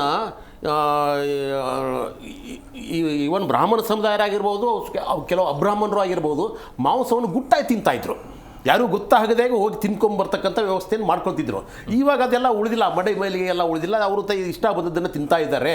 ಸೊ ಆದ್ದರಿಂದ ಕಾಲಘಟ್ಟ ಬದಲಾದ ಹಾಗೆ ಸಾಹಿತ್ಯ ಪರಿಷತ್ತಿನ ಧೋರಣೆಗಳು ಬದಲಾಗಬೇಕಾಗತ್ತೆ. ಅದು ಬಿಟ್ಬಿಟ್ಟು ನಾವು ಇನ್ನೊಂದು 1000 ವರ್ಷ ಆದರೂ ಸಹಿತ, ಇಡೀ ಜಗತ್ತೇ ನಾನ್ ವೆಜಿಟೇರಿಯನ್ ಆದರೂ ಸಹಿತ ನಾನು ಮಾತ್ರ ಪುಳಿಯೋಗರೆನೇ ಕೊಡ್ತೀನಿ ಅಂತಂದರೆ ಆವಾಗ ಏನಾಗುತ್ತೆ? ಸಾಹಿತ್ಯ ಪರಿಷತ್ತು ಯಾವತ್ತೂ ಸಹಿತ ಐಸೋಲೇಟ್ ಆಗುತ್ತೆ, ದ್ವೀಪ ಆಗುತ್ತೆ. ಆದ್ದರಿಂದ ಈಗ ಕಾಲಘಟ್ಟ ಬದಲಾಗಿದೆ, ಆಶೋತ್ತರಗಳು ಬದಲಾಗಿದ್ದಾವೆ. ಸೊ ಜನರು ಏನು ಮಾಡ್ತಾ ಇದ್ದಾರೆ, ಸಂವಿಧಾನದ ಮಹತ್ವದ ಬಗ್ಗೆ ಜನರು ಹೆಚ್ಚು ಹೆಚ್ಚು ಅರಿವಿಗೆ ಬರ್ತಾ ಇದೆ. ಮೊದಲು ಗೊತ್ತಿರಲಿಲ್ಲ ಆಹಾರ ಸಂಸ್ಕೃತಿ ಅಂತಂದರೆ, ನಮಗೆ ಬರೀ ಹೇರಿಕೆ ಆಗಿತ್ತು. ಇವಾಗ ಆಹಾರ ಸಂಸ್ಕೃತಿಯನ್ನು ಹಕ್ಕಾಗಿದೆ. ಇವಾಗ ನನ್ನ ಹಕ್ಕು, ನಾನು ಏನು ತಿಂತೀನೋ ಗೊತ್ತಿಲ್ಲ, ನಾನು ತಿನ್ನೋದು ನನ್ನ ಹಕ್ಕು. ನೀನ್ಯಾರ ಕೇಳ್ತೀರಾ? ಸಂವಿಧಾನ ಕೊಟ್ಟಿದೆ, ಆಹಾರ ನಮ್ಮ ಹಕ್ಕು. ಆದ್ದರಿಂದ ಸಮ್ಮೇಳನ ಯಾರದ್ದು? ಜನರದ್ದು. ಆಮೇಲೆ ಮೊದಲಿಂದ ಏನಾಗ್ತಿತ್ತು, ನಾನು ಸತ್ಯ ಹೇಳ್ತಾ ಇದ್ದೀನಿ ನಿಮಗೆ, ಮೊಟ್ಟ ಮೊದಲು ಒಂದು ಸಮುದಾಯದವರೇ ಇದನ್ನು ಹೆಚ್ಚು ಹೆಚ್ಚು ತೊಡಗಿಸ್ಕೊಂಡಿದ್ರು, ಕಟ್ತಾಯಿದ್ರು. ಯಾರು? ಸಾಹಿತ್ಯ ಪರಿಷತ್ತನ್ನು ಬಹುತೇಕ ಜನ ಬ್ರಾಹ್ಮಣ ಸಂಬಂಧಪಟ್ಟಂಥ ದೊಡ್ಡ ದೊಡ್ಡ ಲೇಖಕರು, ಆಯ್ತಾ, ಅಲ್ಲಿರ್ತಕ್ಕಂಥ ಮೆಂಬರ್ಸ್ಗಳು ಅವರೆಲ್ಲರೂ ಸಹಿತ ಹೆಚ್ಚಾಗಿ ಒಂದು ಸಮುದಾಯಕ್ಕೆ ಸಂಬಂಧಪಟ್ಟವ್ರು ಇರೋದ್ರಿಂದ, ಸೊ ಅವರೆಲ್ಲರಿಗೂ ಸಹಿತ ನಾನ್ ವೆಜಿಟೇರಿಯನ್ನು ವೆಜ್ ಆಗಿರೋದ್ರಿಂದ ಬೇಡಪ್ಪ ನಮ್ಮ ಸಮ್ಮೇಳನದಲ್ಲಿ ಅಂತ ಹೇಳಿದರು. ಅದೇ ಪರಂಪರೆಯನ್ನು ಆ ನಂತರ ಬಂದಿರತಕ್ಕಂಥವ್ರು ಸಹಿತ ಮುಂದುವರಿಸ್ಕೊಂಡು ಇಲ್ಲಿವರೆಗೂ ಬಂದಿದ್ದಾರೆ. ಸೊ ಈ ಸದ್ಯಕ್ಕೂ ಸಹಿತ ಏನೂ ಆಗ್ತಿರಲಿಲ್ಲ, ಸುಮ್ಮನೆ ಅದರ ಪಾಡಿಗೆ ಅದು ಬಿಟ್ಟಿದ್ರೆ. ಇವರು ಈ ಒಂದು ನಿಬಂಧನೆಯನ್ನು ಹೇರಿ ಎಲ್ಲಿ ಮದ್ಯದ ಜೊತೆಗೂ ಮಾಂಸಾಹಾರವನ್ನು ಸೇರಿಸದೇ ಇದ್ದಲ್ಲಿ ನಿಜಕ್ಕೂ ಸಹಿತ ಇದು ವಿವಾದಗಳು ಆಗ್ತಾ ಇರಲಿಲ್ಲ. ಆದರೆ ಇವರು ಯಾವಾಗ ಈ ರೀತಿಯಾದಂಥ ಸೇರಿಕೆ ಮಾಡಿದ್ರು, ಆ ಹೋಲಿಕೆ ಮಾಡಿದ್ರು, ಆವಾಗ ಜನರಿಗೆ ಆಕ್ರೋಶ ಹೆಚ್ಚಾಗೋಗ್ಬಿಡ್ತು. ನೀವು ಅಂದರೆ ಮಾಂಸಾಹಾರ ಪ್ರಿಯರೇ ಹೆಚ್ಚಿದ್ದಾರೆ, ಅವರನ್ನು ನೀವು ಮಾದಕ ವಸ್ತುಗಳ ಜೊತೆಗೆ ಹೋಲಿಸ್ತಾ ಇದ್ದೀರಲ್ಲ, ಅವ್ರು ತಿನ್ನುವ ಆಹಾರವನ್ನು ಅಂತ ಹೇಳಿ ಯಾವತ್ತು ಜನರಿಗೆ ಈಗ ಆಕ್ರೋಶ ಆಯಿತು. ಇವಾಗ ಏನಾಗಿದ್ದಾರೆ, ಜಿಲ್ಲಾಧಿಕಾರಿಗಳ ಹತ್ರ ಹೋಗಿದ್ದಾರೆ, ಸ್ವಾಮಿ ನಾವು ಇಷ್ಟ ಆಗಿರೋದು ಅಲ್ಲಿ ಕೊಡಬೇಕು. ಉಸ್ತುವಾರಿ ಸಚಿವರ ಹತ್ರ ಹೋಗಿದ್ದಾರೆ, ಸರ್ ನನಗೆ ಈ ರೀತಿಯಾದಂಥದ್ದು ಒದಗಿಸಬೇಕು, ತಾರತಮ್ಯ ಮಾಡಕೂಡದು. ಆದ್ದರಿಂದ ಯಾಕೆ ಅಂತಂದರೆ ಇಲ್ಲೊಂದು ಶ್ರೇಷ್ಠತೆಯ ವ್ಯಸನ ಅಂತಿದೆ. ಈ ಶ್ರೇಷ್ಠತೆಯ ವ್ಯಸನವನ್ನು ಹೇಗೆ ನಮ್ಮ ನರನಾಳಿಯಲ್ಲಿ ಬಿದ್ದುಬಿಟ್ಟಿದ್ದಾರೆ ಅಂತಂದರೆ, ಇವಾಗ ಹೇಳ್ತಾ ಇದ್ದೀನಿ ಕೇಳಿ, ನಾವು ಎಂಥವರೇ ಇದ್ರೂ ಸಹಿತ ಇವತ್ತು ಸಹಿತ ಮಾಂಸ ತಿಂದು ಯಾರೂ ದೇವಸ್ಥಾನಕ್ಕೆ ಹೋಗಲ್ಲ. ಹೋದರೂ ಸಹಿತ ಅದು ಗೊತ್ತಾಗಿಬಿಟ್ರೆ ಅವ್ರನ್ನ ಅಪರಾಧಿ ಸ್ಥಾನದಲ್ಲಿ ನಿಲ್ಲಿಸ್ತೀರಿ. ಅದು ನಿಮಗೆ ಯಾರೋ ಸಿದ್ದರಾಮಯ್ಯ ಅವ್ರನ್ನೂ ನಿಲ್ಲಿಸಿದ್ರಿ, CT ರವಿನೂ ಮೀನು ತಿಂದು ಹೋದ ಅಂತ ಹೇಳ್ಬಿಟ್ಟು ಅವನನ್ನು ಅಪರಾಧಿ ಸ್ಥಾನದಲ್ಲಿ ನಿಲ್ಲಿಸಿದ್ರಿ. ಅದರ ಅರ್ಥ ಏನು ಅಂತಂದರೆ, ನೀವು ತಿನ್ನೋ ಹಾಗಿಲ್ಲ, ತಿಂದರೆ ದೇವಸ್ಥಾನಕ್ಕೆ ಹೋಗೋ ಹಾಗಿಲ್ಲ. ಸ್ವಾಮಿ, ಈ ದೇಶದಲ್ಲಿ ಅದೇನು ಮುಕ್ಕೋಟಿ ದೇವರು ಇರೋದಿಲ್ಲ, ಮುಕ್ಕೋಟಿ ದೇವರುಗಳಲ್ಲಿ ಬಹುಸಂಖ್ಯಾತ ದೇವರುಗಳು ನಾನ್ ವೆಜ್ ದೇವರುಗಳು, ಈ ವೆಜ್ ದೇವರುಗಳು ತುಂಬ ಕಡಿಮೆ. ಈ ಅವತಾರಗಳಿದಾವಲ್ಲ ಇವೆಲ್ಲ ವೆಜ್ಗಳು, ಯಾಕಂದರೆ ಇವು ಬ್ರಾಹ್ಮಣರ ಅವತಾರಗಳು, ಬ್ರಾಹ್ಮಣರ ಸೃಷ್ಟಿಗಳು ಇವೆಲ್ಲವೂ ಸಹಿತ. ಆದರೆ ಅಬ್ರಾಹ್ಮಣರಿದ್ದಾರೆ, ತಳ ಸಮುದಾಯ, ಕೆಳ ಸಮುದಾಯ ಇದ್ದಾವೆ, ಅವ್ರ ದೇವರುಗಳಿದ್ದಾವೆ. ಆ ದ್ಯಾಮವ್ವ ಇರ್ಬೋದು, ದುರ್ಗಮ್ಮ ಇರ್ಬೋದು, ಇವರೆಲ್ಲರೂ ಸಹಿತ ಮತ್ತು ಆ ದೇವರುಗಳು ಮಾಡಿಫೈ ಆಗ್ತವೆ ಮತ್ತು ಹೊಸ ಹುಡ್ತವೆ. ನಿಮ್ಗೆ ಗೊತ್ತಿಲ್ಲ, ಪ್ಲೇಗ್ ಬಂದರೆ ಪ್ಲೇಗಮ್ಮ, ಏಡ್ಸ್ ಬಂದರೆ ಏಡ್ಸಮ್ಮ, ಇವು ಹೊಸದು ಹುಟ್ಟುತ್ತವೆ. ಅವು ಎಲ್ಲವೂ ಸಹಿತ ನಾನ್ ವೆಜಿಟೇರಿಯನ್ ದೇವರಾಗ್ತವೆ. ಯಾಕಂದರೆ ಜನರು ಏನು ಮಾಡ್ತಾರೆ, ತಾವು ತಿನ್ನುವುದನ್ನು ಜನರಿಗೆ ದೇವರಿಗೆ ಅರ್ಪಿಸಿ ತಿಂತಾರೆ. ಬೇಡ್ರ ಕನ್ಯಪ್ಪ ಏನು ಮಾಡಿದ ಹೇಳಿ, ಶಿವಲಿಂಗಕ್ಕೆ ಏನನ್ನು ಅರ್ಪಿಸಿದ? ಬೇಟೆ ಆಡಿ ತಂದದ್ದಲ್ವಾ?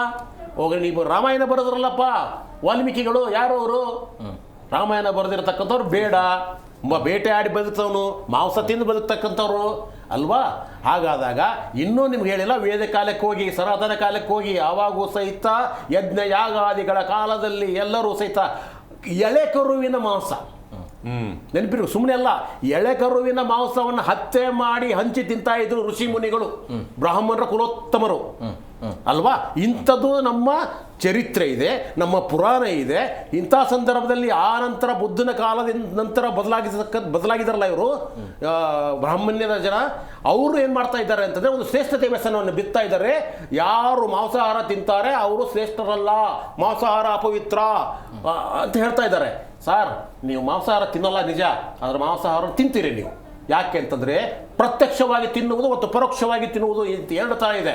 ನೀವು ತೆಗೆದುಕೊಳ್ಳುವಂಥ ಯಾವುದೇ ಮೆಡಿಸಿನ್ ತಗೊಳ್ಳಿ, ಅದರೊಳಗೆ ನಾನ್ ವೆಜ್ ಇದ್ದೇ ಇರುತ್ತೆ, ಎಸೆನ್ಸ್ ಇರುತ್ತೆ, ಕೊಬ್ಬು ಇರುತ್ತೆ ಪ್ರಾಣಿಗಳದ್ದು. ಇಲ್ಲ, ಸಕ್ಕರೆ ತಿಂತೀರಲ್ವಾ, ಸಕ್ಕರೆಯಲ್ಲಿ ಏನಿರುತ್ತೆ, ಎಲುಬಿನ ಮೂಳೆಯ ಪುಡಿ ಇರುತ್ತೆ. ನೀವು ಬೇಕರಿ ಗೂಡ್ಸ್ಗೆ ಹೋಗ್ತಾ ಇದ್ದೀರಲ್ಲ, ಬಹುತೇಕ ಬೇಕರಿ ಗೂಡ್ಸ್ಗಳಲ್ಲಿ ನಿಮಗೆ ನಾನ್ ವೆಜ್ಜು ಒಂದು ಎಸೆನ್ಸ್ ಇರುತ್ತೆ, ಮೊಟ್ಟೆದು ಇನ್ನೇದು ಎಸೆನ್ಸ್ ಇರುತ್ತೆ.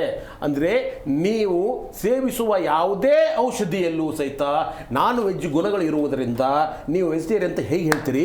ಶುದ್ಧ ಶಾಕಾಹಾರಿ ಅನ್ನುವರು ಯಾರಿದ್ದೀರಿ ದಯವಿಟ್ಟು ಬನ್ನಿ.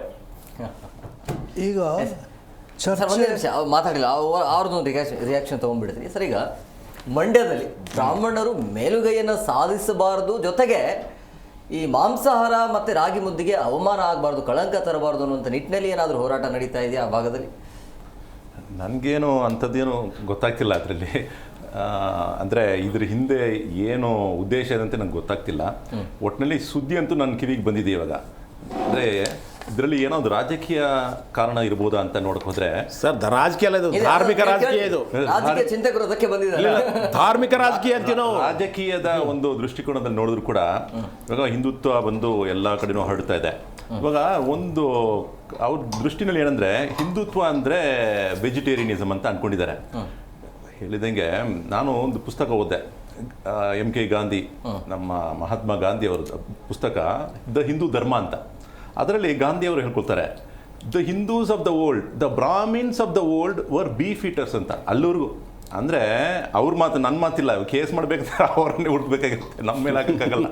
ಅವರು ಹೇಳಿದ್ದಾರೆ, ಬ್ರಾಹ್ಮಣರು ಒಂದು ಕಾಲದಲ್ಲಿ ಅವರು ಗೋವಿನ ಮಾಂಸವನ್ನು ಅವರು ಸೇವನೆ ಮಾಡ್ತಿದ್ರಂತ ಅವರ ಮಾತಿದೆ.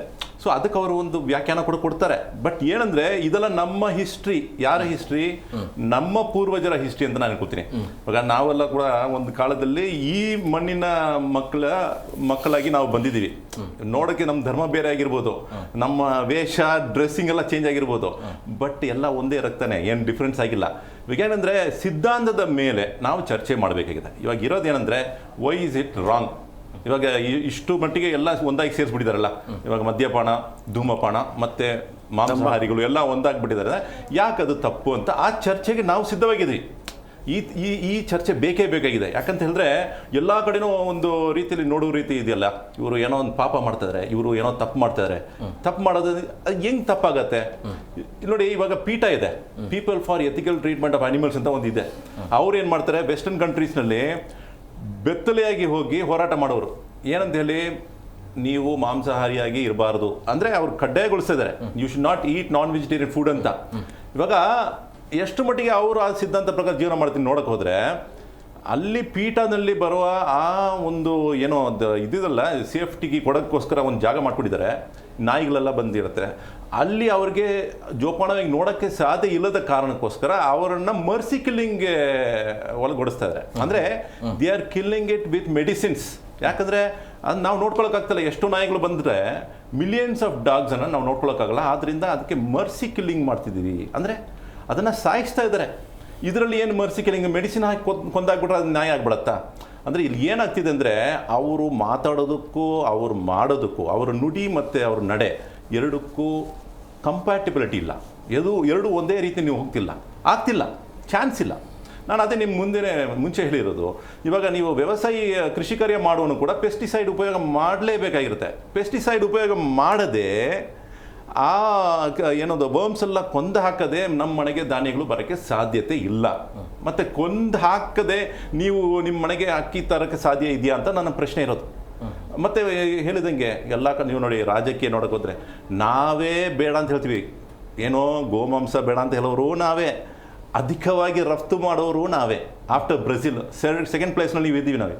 ಮತ್ತು ರಾಜಕೀಯ ನೋಡೋಕೆ ಹೋದರೆ ಮೇಘಾಲಯನಲ್ಲಿ ಬೇರೆ ರೀತಿಯಲ್ಲಿ ನಡೀತಾರೆ. ಇವಾಗ ಏನಂದರೆ, ಒಂದೊಂದು ಗುಜರಾತ್ನಲ್ಲಿ ಬ್ಯಾನ್, ಬಟ್ ಮೇಘಾಲಯನಲ್ಲಿ ನೀವು ಏನು ಬೇಕಾದ್ರೆ ಮಾಡ್ಕೊಳ್ಳಿ, ಗೋಮಾಂಸ ನಿಮ್ಮದು ಆಹಾರದ ಪದ್ಧತಿ. ಗೋವಾನಲ್ಲಿ ಕೂಡ ನೀವು ಮಾಡ್ಕೊಳ್ಳಿ. ಕೇರಳನಲ್ಲಿ ಒಂದು ಪಕ್ಷದ ಅಂದ್ರೆ ಹಿಂದುತ್ವ ಬಗ್ಗೆ ಮಾತಾಡೋರೆ, ಅವರೇ ಒಂದು ಡಿಪೋ ಶುರು ಮಾಡಿಬಿಟ್ಟು ನೀವು ಇಲ್ಲಿ ವ್ಯಾಪಾರ ಮಾಡಿ. ಏನು ವ್ಯಾಪಾರ ಅದು? ಗೋಮಾಂಸದ ವ್ಯಾಪಾರ ಮಾಡಿ ಅಂತ. ಯಾಕಂದರೆ ಅಲ್ಲಿರೋ ಕಲ್ಚರ್ ಅವ್ರಿಗೆ ಗೊತ್ತಿದೆ. ಸೊ ಇದರಲ್ಲಿ ಏನಂದರೆ, ಇದರಲ್ಲಿ ನಾವು ಜಗಳ ಮಾಡಬಾರ್ದು, ಚರ್ಚೆ ಅಂತೂ ಮಾಡಲೇಬೇಕಾಗಿದೆ. ಚರ್ಚೆ ಮಾಡದೆ ನಾವು ಎಲ್ಲೂ ಕೂಡ ಒಂದು ನಿರ್ಧಾರ ತಗೊಳ್ಳೋಕ್ಕೆ ಸಾಧ್ಯ ಇಲ್ಲ. ಚರ್ಚೆ ಮಾಡಬೇಕು. ಏನಕ್ಕೆ ಇದು ತಪ್ಪಾಗತ್ತೆ? ಇವಾಗ ಕಾಡ್ ಲಿವರ್ ಆಯಿಲ್ ಬರುತ್ತೆ, ಮೀನಿನ ಆ ಒಂದು ಆಯಿಲ್ ಬರುತ್ತಲ್ಲ, ಅದು ಎಲ್ಲರೂ ವಿಟಮಿನ್ ಎ ಇದೆ ಅಂತ ತೊಗೊಳ್ತಾರೆ.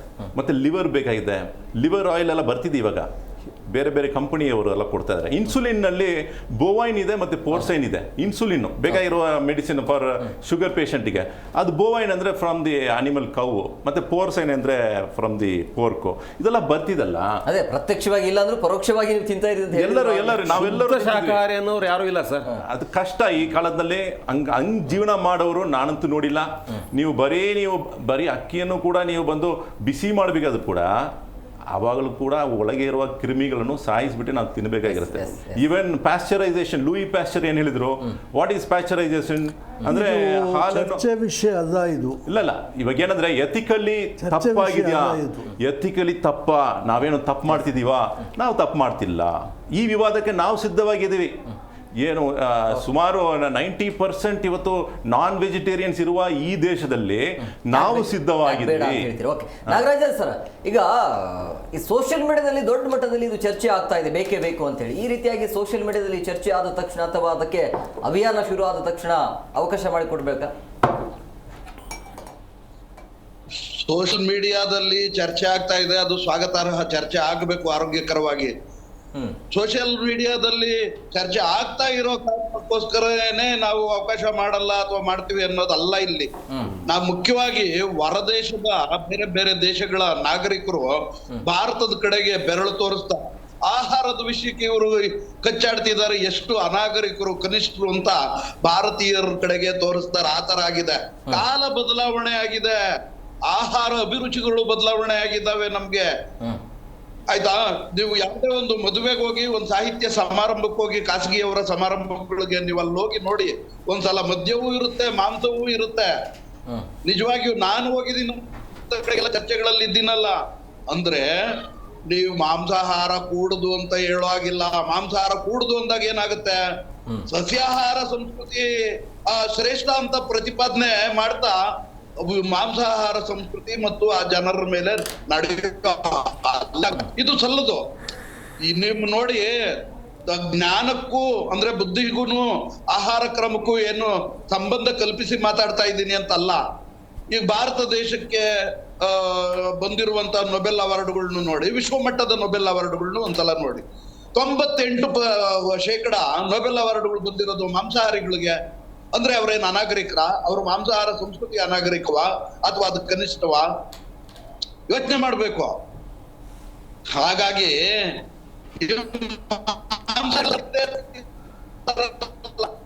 ಮತ್ತು ಮಾಂಸಾಹಾರ ಅನ್ನೋದು ಬೇರೆ ಮಾಡಕ್ಕೆ ಆಗ್ತಾ ಇಲ್ಲ ನೀವು ಮಾಂಸಾಹಾರಿಗಳಿಗೆ. ಅಂದ್ರೆ ಮಾಂಸವೂ ಒಂದು ಆಹಾರ ಕ್ರಮ ಅಷ್ಟೇನೆ. ಅಲ್ಲಿ ಸಸ್ಯಾಹಾರಿ ಮಾಂಸಾಹಾರಿ ಅಂತ ನೀವು ಮಾಂಸಾಹಾರಿ ಭೇದನೂ ಮಾಡಕ್ ಆಗ್ತಾ ಇಲ್ಲ.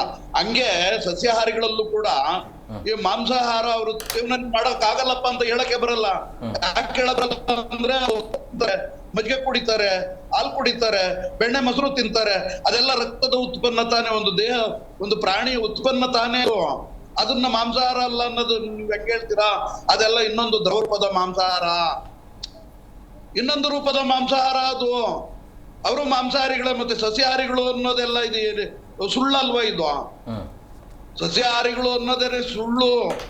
ಇವರು ಒಂದು ಸಂಸ್ಕೃತಿಯ ಶ್ರೇಷ್ಠತೆಯನ್ನ ಪ್ರತಿಪಾದಿಸೋದಕ್ಕೆ ಎಣಗುತ್ತಾ ಮಾಂಸಾಹಾರಿಗಳು ಅಂತ ಹೇಳಿ ತೋರಿಸ್ತಾ, ಬಟ್ ಮಾಡಿ ತೋರಿಸ್ತಾ, ಇದು ಯಾವ್ದೋ ಒಂದು ಸೆಕ್ಟೇರಿಯನ್ ವರ್ಗ, ಒಂದು ಭಾರಿ ಬುದ್ಧಿವಂತ ವರ್ಗ ಅಂತೆ, ಅವ್ರು ಮಾತ್ರ ಧಾರ್ಮಿಕ ಹಕ್ಕುಗಳು ಅಧಿಕಾರಗಳು ಇರ್ಬೇಕಂತೆ, ಇನ್ನ ಬೇರೆ ಸಮುದಾಯಗಳಿಗೆ ಧಾರ್ಮಿಕ ಹಕ್ಕುಗಳು ಅಧಿಕಾರಗಳು ಇರಬಾರ್ದಂತೆ, ಸಂಸ್ಕೃತ ಕಲ್ತಾರೇನೆ ಸ್ವರ್ಗಕ್ಕೆ ಹೋಗ್ತಾರಂತೆ, ಆದ್ರಿಂದ ಸಂಸ್ಕೃತ ಕಲಿಸ್ಬೇಕ. ಏನ್ರಿ ಇವೆಲ್ಲ ಹುಚ್ಚಾಟಗಳು? ನಮ್ದೇನ್ ನಾಗರಿಕ ದೇಶವಾ? ಯಾವ ದೇಶ ನಮ್ ದೇಶ? ಬದಲಾಗ್ತಾ ಇದೀವಿ. ಬದಲಾಗ್ರಪ್ಪ. ಇವತ್ತು ನಮ್ಗೆ ಮಾಂಸಾಹಾರ ಬೇಕು, ಕೇಳ್ತಾ ಇದ್ದೀವಿ ನಾವು, ಮಾಂಸಾಹಾರ ಕೊಡಿ. ಯಾಕೆ? ಸಾರ್ವಜನಿಕವಾದಂತ ಒಂದು ಎಲ್ಲರೂ ಕೂಡಿ ಬಾಳುವೆ ನಡೆಸುವಂತ ಒಂದು ಪ್ರಯಾಣ ಇದು. ಸಾಹಿತ್ಯ ಪ್ರಯಾಣ ಅಂದ್ರೆ ಏನು ಒಂದೇ ಒಂದು ಏನು ಪುಳಿಚಾರ್ ತಿನ್ಕೊಂಡಿರೋರ್ಗೆ ಅಷ್ಟೇ ಸಾಹಿತ್ಯ ಮೀಸಲ? ರಸಂ ಕುಡ್ಕೊಂಡಿದ್ದಕ್ಕೆ ಸಾಹಿತ್ಯ ಮೀಸಲ? ಕಾಲ್ ಸೂಪ್ ಕುಡಿಯೋಂತವ್ರಿಗೆ ಸಾಹಿತ್ಯ ಬೇಡವಾ? ಸಾಹಿತ್ಯ ಇಲ್ವಾ ಅಲ್ಲಿ? ಬದಲಾಗ್ರಿ. 98% ಇಲ್ಲಿ ಮಾಂಸಾಹಾರವನ್ನೇ ಸೇವನೆ ಮಾಡುವ ಇರುವಂತ ನಮ್ಮ ಭಾರತ ದೇಶದಲ್ಲಿ ಯಾರೋ 2% ಸಸ್ಯಾಹಾರ ಸೇವನೆ ಮಾಡ್ತಾರೆ. ಮಾಂಸಾಹಾರನೇ ಅವ್ರಿಗೋಸ್ಕರ 2% ಜನಕ್ಕೋಸ್ಕರ ಬಿಟ್ಬಿಡ್ಬೇಕಾ? ಸಾರ್ವಜನಿಕ ಇದೆಲ್ಲ ಅನಾಗರಿಕ. ಕೂಡ್ದು ನಾಗರಿಕವಾಗಿ ಮಾಂಸಾಹಾರವನ್ನು ಕೊಡ್ಬೇಕು. ಮಾಂಸಾಹಾರಕ್ಕೂ ಒಂದು ಅವಕಾಶ ಮಾಡಿಕೊಡ್ಬೇಕು, ಅತ್ಯಂತ ನಾಗರಿಕವಾಗಿ. ಯಾಕೆ ಅದನ್ನ ನಾಗರಿಕವಾಗಿ ಅಂತ ನಾನು ಹೇಳಿದೆ ಅಂದ್ರೆ, ನೀವು ಏನೋ ಒಂದು ತರಕಾರಿಗಳನ್ನ ಚೆಲ್ಲಿರ್ತೀರ ಅನ್ಕೊಳ್ರಿ, ಅಲ್ಲಿ ಹಸಿ ತರಕಾರಿಗಳ ಹತ್ರ ನಾಯಿಗಳು ಓಡ್ಬರಲ್ಲ. ಅನ್ನ ಹಾಕಿದ್ರೆ ಓಡ್ಬರಲ್ಲ ನಾಯಿಗಳು ಅಂತದ್ದು, ಹಸಿ ತರಕಾರಿಗಳು ಓಡ್ ಬಂದ್ಬಿಡ್ತಾರೆ. ಆದ್ರೆ ಒಂದ್ ಮೂಳೆ ಬಿದ್ದಿದೆ ಅಂದ್ರೆ, ಒಂದ್ ಸಾರು ಬಿದ್ದಿದೆ ಅಂದ್ರೆ ಅಲ್ಲಿ ನೊಣ ಬರುತ್ತೆ, ಪಕ್ಷಿಗಳು ಬರ್ತವೆ, ನಾಯಿಗಳು ಬರ್ತವೆ. ಆದ್ರಿಂದ ನಾಗರಿಕಗೊಳಿಸಿ ಕೊಡ್ರಪ್ಪ ಊಟನ, ನಾಗರಿಕಗೊಳಿಸಿ ಮಾಂಸಾಹಾರನ ನೀವು ಫೈನ್ ಸರ್. ಈಗ ಯಾಕೋ ನಮ್ಮ ಚರ್ಚೆ ಬೇರೆ ದಿಕ್ಕು ಕಡೆ ಹೋಗ್ತಾ ಇದೆ ಅಂತ ಅನ್ಸುತ್ತೆ. ಒಂದ್ ನಿಮಿಷ ಅಲ್ಲ, ಈಗ ಇರೋದೇನಂದ್ರೆ, ನಿಮ್ದು ನಮ್ಗೆ ಬೇಕಾಗಿಲ್ಲ, ಒಂದು ಅಂಗಡಿಯನ್ನ ಇಡೋಕೆ, ಮಳಿಗೆನ ಹಾಕೋದಕ್ಕೆ ಒಂದು ಅವಕಾಶ ಮಾಡಿಕೊಡಿ ಅಂತ ಈ ಪ್ರಶ್ನೆ ಬಂದ. ಯಾಕೆ ಈ ಅವಕಾಶ ಇಲ್ಲ ಅಂತ ಈಗ ಯಾರು ಕೇಳಿಲ್ಲ, ಇವರೇ ನೇಮ್ ಹಾಕ್ಬಿಟ್ಟವ್ರೆ. ಮಾಂಸಾಹಾರಕ್ಕೆ ವಿರೋಧ ಇದೆ, ನಿಂದನೆ ಇದೆ ಅಂತ ಎಲ್ಲಿ ಬಂತು? ಆ ಮಳಿಗೆ ವಿಷಯ ಬಂತು. ಈಗ ಯಾತಕ್ಕೆ ಸಮ್ಮೇಳನದಲ್ಲಿ ಮಾಡಬೇಕು ಅನ್ನೋ ವಿಷಯ ಬೇಕೇ ವಿನಃ ಮಾಂಸಾಹಾರ ತಪ್ಪೋ ಸರಿಯೋ ಶ್ರೇಷ್ಠವೋ ನಮಗೆ ಅಗತ್ಯವೋ ಅನ್ನೋದು ಪ್ರಸ್ತುತವಲ್ಲ. ನಾವು ಆಮೇಲೆ ಒಬ್ಬ ವ್ಯಕ್ತಿಯನ್ನು ಅವನು ಮಾಡ್ದ ಅನ್ನೋದು ಇದೆಯಲ್ಲ, ಅವರು ಚನ್ನಬಸಪ್ಪನಾಗಲಿ ಮಹೇಶ್ ಬಾಜು ಅವರು ಯಾವ ತೀರ್ಮಾನಕ್ಕೂ ತಗೊಂಡ್ರು ನನಗೆ ಗೊತ್ತಿಲ್ಲ. ಈ ತೀರ್ಮಾನಗಳು ಜಿ ನಾರಾಯಣ ಒಕ್ಕಲಿಗರು ಅವರು ಮಾಂಸಾಹಾರ ಮಾಡಲಿಲ್ಲ, ಒಳ್ಳೆ ಚೆನ್ನಾಗೇ ಮಾಡಿದ್ರು. ಈಗ ನಾನು ಪ್ರಶ್ನೆ ಬಂದಿರೋದು ಇದು ವ್ಯವಸ್ಥೆ ಬಗ್ಗೆ ಬಂದಿರೋದು. ವ್ಯವಸ್ಥೆ ಮಾಡಿಲ್ಲ, ಮಾಡಿ ಅಂತ ಕೇಳೋದು ತಪ್ಪೇನಿಲ್ಲ. ನಾನು ಪ್ರಶ್ನೆ ಬಂದಿರೋದು ಅಗತ್ಯ ವ್ಯವಸ್ಥೆ. ಹಿಂದೆಯಿಂದಲೂ ಕೂಡ ಅದೇನೋ ಅವರಿಗೆ ಕೆಲವು ತೊಂದರೆಗಳಿರ್ಬೋದು ನಡ್ಕೊಂಡು ಬಂದಿದೆ. ಈಗ ನಡೀಬಾರ್ದು ಅಂತ ಸರ್, ಆ ರೀತಿ ಬೇಕಾದಷ್ಟು ಮೌಢ್ಯಾಚಾರಗಳು ಇದ್ದಿಂದ ಬಂದವೆ, ಬದಲಾಗಬಾರ್ದು. ಯಾರಿಗೂ ಕೂಡ ಮಾಡಬಾರ್ದು ಹೇಳುವ ಅಧಿಕಾರ ಇಲ್ಲ ಅದನ್ನು. ಈಗ ಒಂದು ಮಾತು ಹೇಳಿದ್ರು, DC ಹತ್ರಕ್ಕೆ ಹೋಗಿದ್ದಾರೆ ಅಂತ, ಅದು ಸರಿಯಾದ ಕ್ರಮ. DC ಅವರನ್ನು ವ್ಯವಸ್ಥಾಪಕರನ್ನು ಕೇಳಿ ಈ ರೀತಿ ಮಾಡಿ. ಧರ್ಮ ನೀತಿ ಶ್ರೇಷ್ಠತೆ ಈ ಪ್ರಶ್ನೆ ಬರೋದ ಇದೆ. ಈ ವ್ಯವಸ್ಥೆ ದಯವಿಟ್ಟು ಮಾಡಿ. ಬಂದಾಗ ಆ ರೀತಿಯ ವಿಚಾರ ಬರುತ್ತೆ, ಓಕೆ. ಬಟ್ ಯಾಕೆ ಅಂದ್ರೆ ಸಭ್ಯತೆ ಇಲ್ಲ ಅಂತನಾ ಅಥವಾ ಜನರನ್ನ ಕಂಟ್ರೋಲ್ ಮಾಡ್ಲಿಕ್ಕೆ ಆಗೋದಿಲ್ಲ ಅಂತ ಕಾನೂನು ವ್ಯವಸ್ಥೆ ಸರ್ಕಾರದಿಂದ ಏನು ಕೇಳ್ತಾ ಇಲ್ಲ. ಈಗ ಇದು ಸಮಸ್ಯೆ ಬರೋದು ಅದರ ವ್ಯವಸ್ಥೆಯನ್ನು ಮಾಡಬೇಕಾದ್ರೆ ಹೆಚ್ಚಿನ ಶ್ರಮ, ಹೆಚ್ಚಿನ ವ್ಯವಸ್ಥೆ ಎಲ್ಲ ಬೇಕಾಗುತ್ತೆ. DC ಅವರಾಗಲಿ ವ್ಯವಸ್ಥಾಪಕರು ಮಾಡಬೇಕೇ ವಿನಃ ಧರ್ಮ ನೀತಿ ಅಂತ ಯಾರು ಹೇಳಿದ್ದಾರೆ ಅದು ಗೊತ್ತಿಲ್ಲ. ನಾನು ಹೇಳ್ತೀನಿ ನಿಮಗೆ, ನಾನು ಎಕ್ಸ್ಪ್ಲೇನ್ ಮಾಡ್ತೀನಿ ನಿಮಗೆ. ನಾವು ಈ ಚರ್ಚೆ ಮತ್ತು ಸಮ್ಮೇಳನದ ಹೊರಗಿನ ಪ್ರಶ್ನೆಗಳಲ್ಲಿ ಚರ್ಚೆಯನ್ನು ತಗೊಳ್ಳೋ. ಈಗ ಇದು ಬಂದಿರೋದು ಸಮ್ಮೇಳನದಲ್ಲಿ ಮಾಂಸಾಹಾರ ಬೇಕು, ಅದು ಅವರು ಮಾಡಿಲ್ಲ, ಅದು ಹಿಂದಿನಿಂದ ಏನೋ ಒಂದು ಸಂಪ್ರದಾಯ ಇದು ನಮಗೆ ಬೇಕು ಅನ್ನೋದನ್ನು ವ್ಯವಸ್ಥಾಪಕರಲ್ಲಿ ಕೇಳುವ ರೀತಿಯಲ್ಲಿ ಕೇಳಬೇಕು. ಅವರು ಅದಕ್ಕೆ ಸ್ಪಂದಿಸ್ತಾರೆ ಅಂತ ನಾನು ನಂಬಿದ್ದೇನೆ. ಅದರ ಕಾನೂನು ವ್ಯವಸ್ಥೆ ಬರುತ್ತದೆ. ಅದು ಹಿಂದೆ ಕೂಡ ಇದು ಬಂದಾಗ ನಾವು ಯಾವುದೋ ಒಂದು ಪಕ್ಷವನ್ನು ವೈಭವೀಕರಿಸ್ತೀವಿ, ಗೊತ್ತಾಯ್ತಲ್ಲ? ಅದಲ್ಲ, ಇದು ಬಂದಿರೋದು ವ್ಯವಸ್ಥೆ ಮಾಡಿ ಹಿಂದಿನ ಈ ಥರ ಇರೋದು. ಮಂಡ್ಯ ಇರ್ಬೋದು, ಬೇರೆ ಏನೋ ಇರ್ಬೋದು. ಮಂಡ್ಯದಲ್ಲಿ ಇದರ ಹಿಂದೆ ರಾಜಕೀಯ ಏನಾದರೂ ಅಡಗಿದೆಯಾ? ಹೌದು. ದಿಸ್ ಇಸ್ ನಾಟ್ ರಾಜಕೀಯ, ದಿಸ್ ಇಸ್ ಕಾಲ್ಡ್ ಆಸ್ ಆಹಾರ ರಾಜಕೀಯ ಅಂತ ಹೇಳ್ತೀವಿ ನಾವು. ಧರ್ಮ ರಾಜಕಾರಣಕ್ಕೂ ಮತ್ತು ಆಹಾರ ರಾಜಕಾರಣಕ್ಕೂ ಬಹಳ ವಿನಾಭಾವ ಸಂಬಂಧ ಇದೆ. ಯಾಕೆಂತಂದರೆ ಹೊಟ್ಟೆ ಮೂಲಕನೇ ಜನರಲ್ಲಿರ್ತಕ್ಕಂಥ ಮೌಢ್ಯವನ್ನು ಕಾಪಾಡ್ಕೊಂಡು ಬರ್ತಕ್ಕಂಥ ಕೆಲಸವನ್ನು ಮಾಡ್ತಾ ಇದ್ದಾರೆ. ನೀವು ಮೊದಲಿಂದನೂ ಗಮನಿಸ್ತಾ ಬಂದಾಗ ಈ ಆಹಾರ ಸಂಸ್ಕೃತಿ ಮತ್ತು ಅದರ ರಾಜಕಾರಣ ಬಹಳ ಇಂಟ್ರೆಸ್ಟಿಂಗ್ ಆಗಿದೆ ಸರ್. ಯಾಕೆ ಅಂತಂದರೆ ಸಸ್ಯಾಹಾರನ ಪ್ರಮೋಟ್ ಮಾಡ್ತಕ್ಕಂಥ ಸಮುದಾಯಗಳು ಏನು ಮಾಡ್ತಾ ಇದ್ದಾವೆ ಅಂತಂದರೆ ಸಸ್ಯಾಹಾರ ಬಹಳ ಸರ್ವಶ್ರೇಷ್ಠವಾದದ್ದು. ಆಯ್ತಾ? ಸಸ್ಯಾಹಾರಿಗಳಿದಾರಲ್ಲ, ಮಾಂಸಾಹಾರ ತಿನ್ನೋರು ಪ್ರಾಣಿಗಳು ಕ್ರೂರವಾಗಿರ್ತವೆ, ಅದಕ್ಕೆ ಮಾಂಸಾಹಾರ ತಿನ್ನೋ ಕ್ರೌರ್ಯ ಹೆಚ್ಚಾಗ್ಬಿಡುತ್ತೆ. ಇಲ್ಲಿವರೆಗೂ ನಮ್ಮ ಒಬ್ರು ಲಿಂಗಾಯತ ಸ್ವಾಮೀಜಿ ಹೇಳ್ತಾ ಇದ್ರು, ಈ ದೇಶದಲ್ಲಿ ಹೆಚ್ಚಾಗಿ ಹತ್ಯೆಗಳಾಗಿದ್ದು, ರಕ್ತಪಾತ ಆಗಿದ್ದು ತುಪ್ಪ ತಿನ್ನೋರಿಂದ ಹೊರತಾಗಿ ಮಾಂಸ ತಿನ್ನೋರಿಂದ ಅಲ್ಲ ಅಂತ ಹೇಳ್ತಾ ಇದ್ರು. ಧಾರ್ಮಿಕ ಸಂಘರ್ಷಗಳಾಗಿದ್ದಾರಿಂದ ತುಪ್ಪ ತಿನ್ನೋರಿಂದ ಅಂತ ಹೇಳ್ತಾ ಇದ್ರು. ಸೊ ಆದ್ದರಿಂದ ಆಹಾರ ರಾಜಕೀಯ ಇದೆಯಲ್ಲ, ಇದು ಧರ್ಮ ರಾಜಕಾರಣಕ್ಕೆ ಹೇಗೆ ಹೊಂದಾಣಿಕೆ ಆಗುತ್ತೆ ಅನ್ನೋದು ಹೇಳ್ತೀನಿ ನಿಮಗೆ. ಯಾಕೆ ಇಲ್ಲಿವರೆಗೂ ಸಹಿತ ನೀವು ಎಲ್ಲ ದೇವರುಗಳನ್ನ ವೆಜಿಟೇರಿಯನ್ ದೇವರುಗಳನ್ನ ಇಟ್ಕೊಂಡಿದ್ದೀರ, ಚಿಂತೆ ಇಲ್ಲ. ನಾನ್ ವೆಜಿಟೇರಿಯನ್ನು ನಾನು ತಿಂದು ಬಿಟ್ಟು ಹೋಗಿದ್ದೀನಿ, ಅದನ್ನು ತೊಗೊಂಡೋಗಿಲ್ಲ. ನಾನು ತಿಂದು ಬಿಟ್ಟು ಹೋದಾಗೂ ಸಹಿತ ನೀವು ನೋಡಿ ಅಪವಿತ್ರ ಮಾಡಿಬಿಟ್ರು ನಮ್ಮ ದೇವರನ್ನ. ಅಲ್ಲ ಸ್ವಾಮಿ, ನಿಮ್ಮ ದೇವರು ಅಪವಿತ್ರ ಆದರೆ ಒಂದು ಕೆಲಸ ಮಾಡಿ, ಬೋರ್ಡ್ ಹಾಕ್ಬಿಡಿ, ಇಲ್ಲಿ ಮಾಂಸಾಹಾರಿಗಳಿಗೆ ಪ್ರವೇಶವಿಲ್ಲ, ಮಾಂಸಾಹಾರಿಗಳ ಕಾಸನ್ನು ನಾವು ಮುಟ್ಟುವುದಿಲ್ಲ, ಮಾಂಸಾಹಾರಿಗಳ ದಾನ ಧರ್ಮವನ್ನು ನಾವು ತೆಗೆದುಕೊಳ್ಳುವುದಿಲ್ಲ, ಅದೊಂದು ಬೋರ್ಡ್ ಹಾಕಿ ಸಾಕು. ಯಾರೂ ಬರಲ್ಲ, ಅಲ್ಲಿ ನೊಣಗಳು ಓಡಾಡ್ತಾರೋ ಅಷ್ಟೇ. ಯಾವ ಜನರು ಬರೋಲ್ಲ, ನಿಮ್ಮ ತಿರುಪತಿಗೂ ಬರೋದಿಲ್ಲ, ನಿಮ್ಮ ಮೇಲ್ಕೋಟೆಗೂ ಬರೋದಿಲ್ಲ, ನಿಮ್ಮ ಯಾವ ರಾಮನ ದೇವಸ್ಥಾನಕ್ಕೆ ಯಾರೂ ಬರೋದಿಲ್ಲ. ಯಾಕಂದರೆ ಬಹುಸಂಖ್ಯಾತರ ಮಾಂಸಾಹಾರಿಗಳಲ್ವಾ. ಸೊ ಆದ್ದರಿಂದ ಮಾಂಸಾಹಾರ ಅನ್ನೋದನ್ನು ನೀವು ಯಾಕೆ ಕೀಳಾಗಿ ನೋಡ್ತೀರಿ? ಮೊದಲನೇದ್ದು ಆಹಾರ ರಾಜಕೀಯ ಕಾರಣ ಅಂತ ಹೇಳ್ತಾ ಇದ್ದೀವಿ. ಈಗ ಸಾಹಿತ್ಯ ಸಮ್ಮೇಳನಕ್ಕೆ ಬರೋಣ, ಇವರು ಬೇಜಾರಾಗುತ್ತೆ ಬೇರೆ ಕಡೆ ಹೋದರೆ. ಆದ್ದರಿಂದ ಸಾಹಿತ್ಯ ಸಮ್ಮೇಳನಕ್ಕೆ ಬಂದರೆ ಸಾಹಿತ್ಯ ಸಮ್ಮೇಳನದಲ್ಲಿ ಆಹಾರ ಸಂಸ್ಕೃತಿಯನ್ನು ಸಮನಾಗಿ ನೋಡಿದರೆ ಸಮಸ್ಯೆ ಏನಿದೆ? ಅವರವ್ರ ಇಷ್ಟ ಬಂದದ್ದನ್ನು ಅವ್ರು ತಿಂತಾರೆ. ನಿಮಗೆ ಆಕಸ್ಮಿಕವಾಗಿ ಹೌದು ಇವಾಗ ಸಸ್ಯಾಹಾರ ಊಟವನ್ನು ಕೊಟ್ಟರೆ ಹೊಡೆದಾಟ ಆಗ್ತಾ ಇದೆ. ಯಾರಿಗೂ ಸಮರ್ಪಕವಾಗಿ ಆಗ್ತಾ ಇಲ್ಲ. ಬರೀ ಸಸ್ಯಾಹಾರ ಕೊಟ್ಟರೆ ಅವರನ್ನು ಕಂಟ್ರೋಲ್ ಮಾಡಲಿಕ್ಕೆ, ನಿಯಂತ್ರಣ ಮಾಡಲಿಕ್ಕೆ ಜನರನ್ನ ಆಗ್ತಾ ಇಲ್ಲ. ಇವಾಗ ಎಷ್ಟು ಕೌಂಟರ್ನಾದ್ರೂ ತೆಗೆದುಕೊಳ್ಳಿ, ಎಷ್ಟು ಬಟ್ಟನಾದ್ರೂ ಇಟ್ಕೊಳ್ಳಿ, ಎಷ್ಟು ಮಾಡ್ಲಿಕ್ಕೆ ಆಗೋದಿಲ್ಲ ಅಂತ ಹೇಳಿ ಆ ರೀತಿ ನಿರ್ಧಾರ ಅಲ್ಲ ನಾನು ಹೇಳ್ತಾ ಇರೋದು, ಆಗ್ತಾ ಇಲ್ಲ.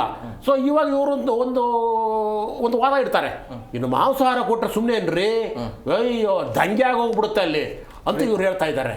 ಅಲ್ಲ ಸ್ವಾಮಿ, ಈಗ ರಾಜಕೀಯ ಸಮಾವೇಶಗಳಾದಾಗ ನಾನ್ ವೆಜ್ ಕೊಟ್ಟಾಗ ದಂಗೆಗಳಾಗೋದಿಲ್ಲ, ಆಯ್ತಾ? ಇಲ್ಲಿ ಆಗೋಗ್ಬಿಡುತ್ತಾ?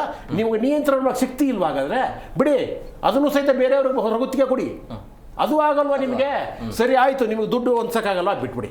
ಅದು ನಿಯಂತ್ರಣ ಮಾಡೋಕ್ಕಾಗಲ್ಲ, ಬಿಟ್ಬಿಡಿ. ಮಳೆಗೆ ಹಾಕಕ್ಕೆ ಕೊಡಿ ನೀವು. ಆಯ್ತಪ್ಪ, ನೀವು ಸಮ್ಮೇಳನ ಏನು ಸಾಹಿತ್ಯ ಅದೇನು ಕವಿಗೋಷ್ಠಿ ಮಾಡ್ತಿರಲ್ವಾ, ಅಲ್ಲಿ ಬೇಡ, ನಾವು ಸ್ವಲ್ಪ ದೂರದಲ್ಲಿ ಕೊಡಿಯಪ್ಪ ಅಂತ ಹೇಳಿದ್ರೆ ಅದಕ್ಕೆ ಸಿದ್ಧರಾಗಿಲ್ಲ ನೀವು. ಆಮೇಲೆ ನಿಮ್ಮ ಸಾಹಿತ್ಯಕ್ಕೆ ಬರೋಣ ಸರ್. ಬಸವಲಿಂಗರು ಒಂದು ಅದ್ಭುತವಾದ ಮಾತು ಹೇಳಿದ್ರು, ಇವತ್ತವರೆಗೂ ಮುಟ್ಟಿ ನೋಡ್ಕೊಳ್ಳೋಂಥ ಒಂದು ಮಾತನ್ನು ಹೇಳಿದ್ರು, ಇಲ್ಲಿರ್ತಕ್ಕಂಥ ಸಾಹಿತ್ಯ ಏನಿದೆ ಎಲ್ಲ ಭೂಷ ಸಾಹಿತ್ಯ ಅಂತ. ಏನ್ರಿ ಕಿಸಿದಿದ್ದೀರಿ ನೀವು, ಏನ್ರಿ ಕಟ್ಟಿದ್ದೀರಿ ನೀವು ಅಂತ ಹೇಳಿದ್ರು. ಯಾಕೆ ಗೊತ್ತಾಗಿಲ್ಲ? ಅಲ್ಲಲ್ಲ, ಭೂಸಾ ಸಾಹಿತ್ಯವನ್ನು ಮಾಡಿದ್ದೀರಿ ಅಂದ್ರೆ ಸಾಹಿತ್ಯದಲ್ಲಿ ಇವತ್ತು ಹೇಳ್ತಾ ಇದ್ದೀನಿ, ಎಲ್ಲ ಸಾಹಿತ್ಯ ಸಮ್ಮೇಳನದಲ್ಲಿ ನಡೀತಕ್ಕಂಥದ್ದು ಏನು ಹೇಳಿ ನಿಮಗೆ? ಬರೀ ವೈಭವೀಕರಣ. ಏನು ವೈಭವೀಕರಣ? ಅವನು ಇವನು ಮೊಮೆಂಟ ಕೊಡೋದು, ಇವನು ಅವ್ನು ಮೊಮೆಂಟ ಕೊಡೋದು. ಅರ್ಥ ಮಾಡ್ಕೊಳ್ಳಿ. ಆಮೇಲೆ ಅಲ್ಲಿರ್ತಕ್ಕಂಥ ಅದೇ ಸಾಹಿತಿಗಳು, ಅದೇ ಕವಿಗಳು, ಅದೇ ಮಖಗಳು, ಅವೇ ಮಾತುಗಳು. ಹಾಗಾದ್ರೆ ಇಲ್ಲಿವರೆಗೂ ಸಾಹಿತ್ಯ ಸಮ್ಮೇಳನದ ಏನಾಗಿದೆ? ನಿರ್ಣಯಗಳನ್ನ ಪಾಸ್ ಮಾಡ್ತಾರೆ. ಇವತ್ತವರೆಗೂ ಯಾವುದಾದ್ರು ಸರ್ಕಾರ ಯಾವ ನಿರ್ಣಯವನ್ನಾದರೂ ಇವತ್ತವರೆಗೂ ಜಾರಿ ತಂದಿದೆಯಾ? ಹಾಗಾದ್ರೆ ಸರ್ಕಾರ ಯಾಕ್ರಿ ನೀವು ಸಮ್ಮೇಳನ ಮಾಡ್ತಾ ಇದ್ದೀರಾ? ನೀವು ಮೆರೆಯೋದಿಕ್ಕ ಇವತ್ತವರೆಗೂ ಯಾವ ನಿರ್ಣಯವನ್ನು ತೆಗೆದುಕೊಂಡು ಹೋಗಿ ಸರ್ಕಾರವನ್ನು ನಿಲ್ಲಿಸ್ಬಿಟ್ಟು ಇದನ್ನ ನಿರ್ಣಯವನ್ನು ಪಾಸ್ ಮಾಡಿ ಅಂತ ಹೇಳಿದ್ರೆ ಇದ್ರ ಜೊತೆಗೆ ಒಂದು ಮಾತು ಹೇಳಬೇಕು. ಈಗ ನೋಡಕ್ ಹೋದ್ರೆ ಸಾಹಿತ್ಯ ಸಮಿತಿನೊಳಗೆ ಎಲ್ಲ ಧರ್ಮದವ್ರು ಇದಾರ ಅಂತ ಒಂದು ಪ್ರಶ್ನೆನೂ ಬರ್ತಿದ್ದೀವಿ. ಏನಂದ್ರೆ ಒಂದೇ ರೀತಿಯಲ್ಲಿ ಆಹಾರದ ಪದ್ಧತಿಯನ್ನು ಫಾಲೋ ಮಾಡೋರು ಮಾತ್ರ ಇದ್ದಾರಾ ಅಂತ ಒಂದು ಪ್ರಶ್ನೆ ಬರ್ತಿದೆ. ಹಂಗೇನೋ ಇದೆಯಾ ಸರ್? ಆ ರೀತಿ ಯಾವುದೂ ಇಲ್ಲ ಸರ್. ಎಲ್ಲರೂ ಇದ್ದಾರೆ. ನಾನು ಒಂದು ಮಾತು ಹೇಳಿದ್ದೆ, ಕನ್ನಡ ಸಾಹಿತ್ಯ ಪರಿಷತ್ತಿನ ಹೆಸರು ಬದಲಾಯಿಸಿ. ಯಾಕಂದ್ರೆ ಅಲ್ಲಿ ಸಾಹಿತಿಗಳಿಲ್ಲ, ಅಲ್ಲಿರ್ತಕ್ಕಂಥ ಪದಾಧಿಕಾರಿಗಳಲ್ಲಿ ಸಾಹಿತಿಗಳಿಲ್ಲ. ಏನ್ ಆಡ್ ಮಾಡಬೇಕು? ಕರ್ನಾಟಕ ಸಾಹಿತ್ಯನು ತೆಗೆಬಿಡಿ, ಕರ್ನಾಟಕ ಪರಿಷತ್ ತನ್ನಿ, ಕನ್ನಡ ಪರಿಷತ್ ತನ್ನಿ, ಕನ್ನಡಿಗರ ಪರಿಷತ್ ತನ್ನಿ. ಸಾಹಿತಿಗಳಿಲ್ಲ ಅಂತಂದ ಮೇಲೆ ಈಗ ಇರ್ತಕ್ಕಂಥ ಮಹೇಶ್ ಜೋಶಿ ಅವರೇ ಸಾಹಿತಿ ಅಲ್ವಲ್ಲ? Okay sir, thank you very much. 4 ಜನಕ್ಕೆ ಇಷ್ಟೊತ್ತು ಕಾರ್ಯಕ್ರಮಕ್ಕೆ ಜಾಯ್ನ್ ಆಗಿದ್ದಕ್ಕೆ. ಎಸ್, ನೋಡಿದ್ರಲ್ಲ ವೀಕ್ಷಕರು, ಈಗ ಒಂದು ಪ್ರಶ್ನೆ ಏನು ಅಂತಂದ್ರೆ, ಬಾಡೂಟ ಯಾಕೆ ಬೇಡ ಅನ್ನುವಂಥ ಪ್ರಶ್ನೆ ಈಗ ಹಿಂದಿನ ಕಾಲದಿಂದಲೂ ಕೂಡ ಇಲ್ಲ ಅಂತ ಅನ್ಸುತ್ತೆ. 87 ವರ್ಷ ಏನು ಮಾಡ್ಕೊಂಡು ಬಂದಿದ್ರಲ್ಲ, ಇಲ್ಲ. ಬಟ್ ಈಗ ಯಾಕೆ ಬದಲಾವಣೆ ಆಗಬಾರ್ದು ಅಂತೇಳಿ ಅದಕ್ಕೆ ಆಗಿರುವಂಥ ಒಂದು ತಂಡವನ್ನು ರಚನೆ ಮಾಡಿ. ಬಟ್ ಕೇಳ್ತಾ ಇರುವಂಥದ್ದು ಒಂದು ಅಂಗಡಿಯನ್ನು ಇಟ್ಕೊಳ್ಳೋಕ್ಕೆ, ಒಂದು ಮಳಿಗೆಯನ್ನು ಹಾಕೊಳ್ಳೋಕ್ಕೆ ಅವಕಾಶ ಮಾಡಿಕೊಡಿ ಅಂತ ಹೇಳಿದ್ ಬಿಟ್ಟರೆ ಬೇರೆ ಏನಿಲ್ಲ. ಈಗಾಗಲೇ DC ಕಡೆಗೂ ಕೂಡ ಈ ಮಾಹಿತಿ ಹೋಗಿದೆ ಅಂತೆ. ನೋಡೋಣ ಮುಂದಿನ ದಿನಮಾನಗಳಲ್ಲಿ, ಅಂದರೆ ಈ ಸಮ್ಮೇಳನ ಆರಂಭ ಆಗುವ ಮುಂಚೆನೇ ಏನಾದರೂ ನಿರ್ಧಾರಕ್ಕೆ ಬರ್ತಾರಾ ಅಥವಾ ಏನು ಮಾಡ್ತಾರೆ ಅಂತೇಳಿ ಕಾದು ನೋಡೋಣ. ಇದಾಗಿತ್ತು ಇವತ್ತಿನ ವಿಶೇಷ. ಮತ್ತಷ್ಟು ಅಪ್ಡೇಟ್ಸ್ಗಾಗಿ ನೋಡ್ತಾ ಇರಿ ಜಿ ಕನ್ನಡ ನ್ಯೂಸ್. ಸತ್ಯವೇ ಸುದ್ದಿಯ ಜೀವಾಳ. ಅದು ನಿಷೇಧ ಮಾಡೋದು ಒಳ್ಳೇದು ಅನ್ಸುತ್ತೆ. ಬಾಡೂಟ ಬ್ಯಾನ್ ಮಾಡಕ್ಕೆ ಅವರೇ ಏನೋ ಸರಿ ಕಾಣ್ತಲ್ಲ.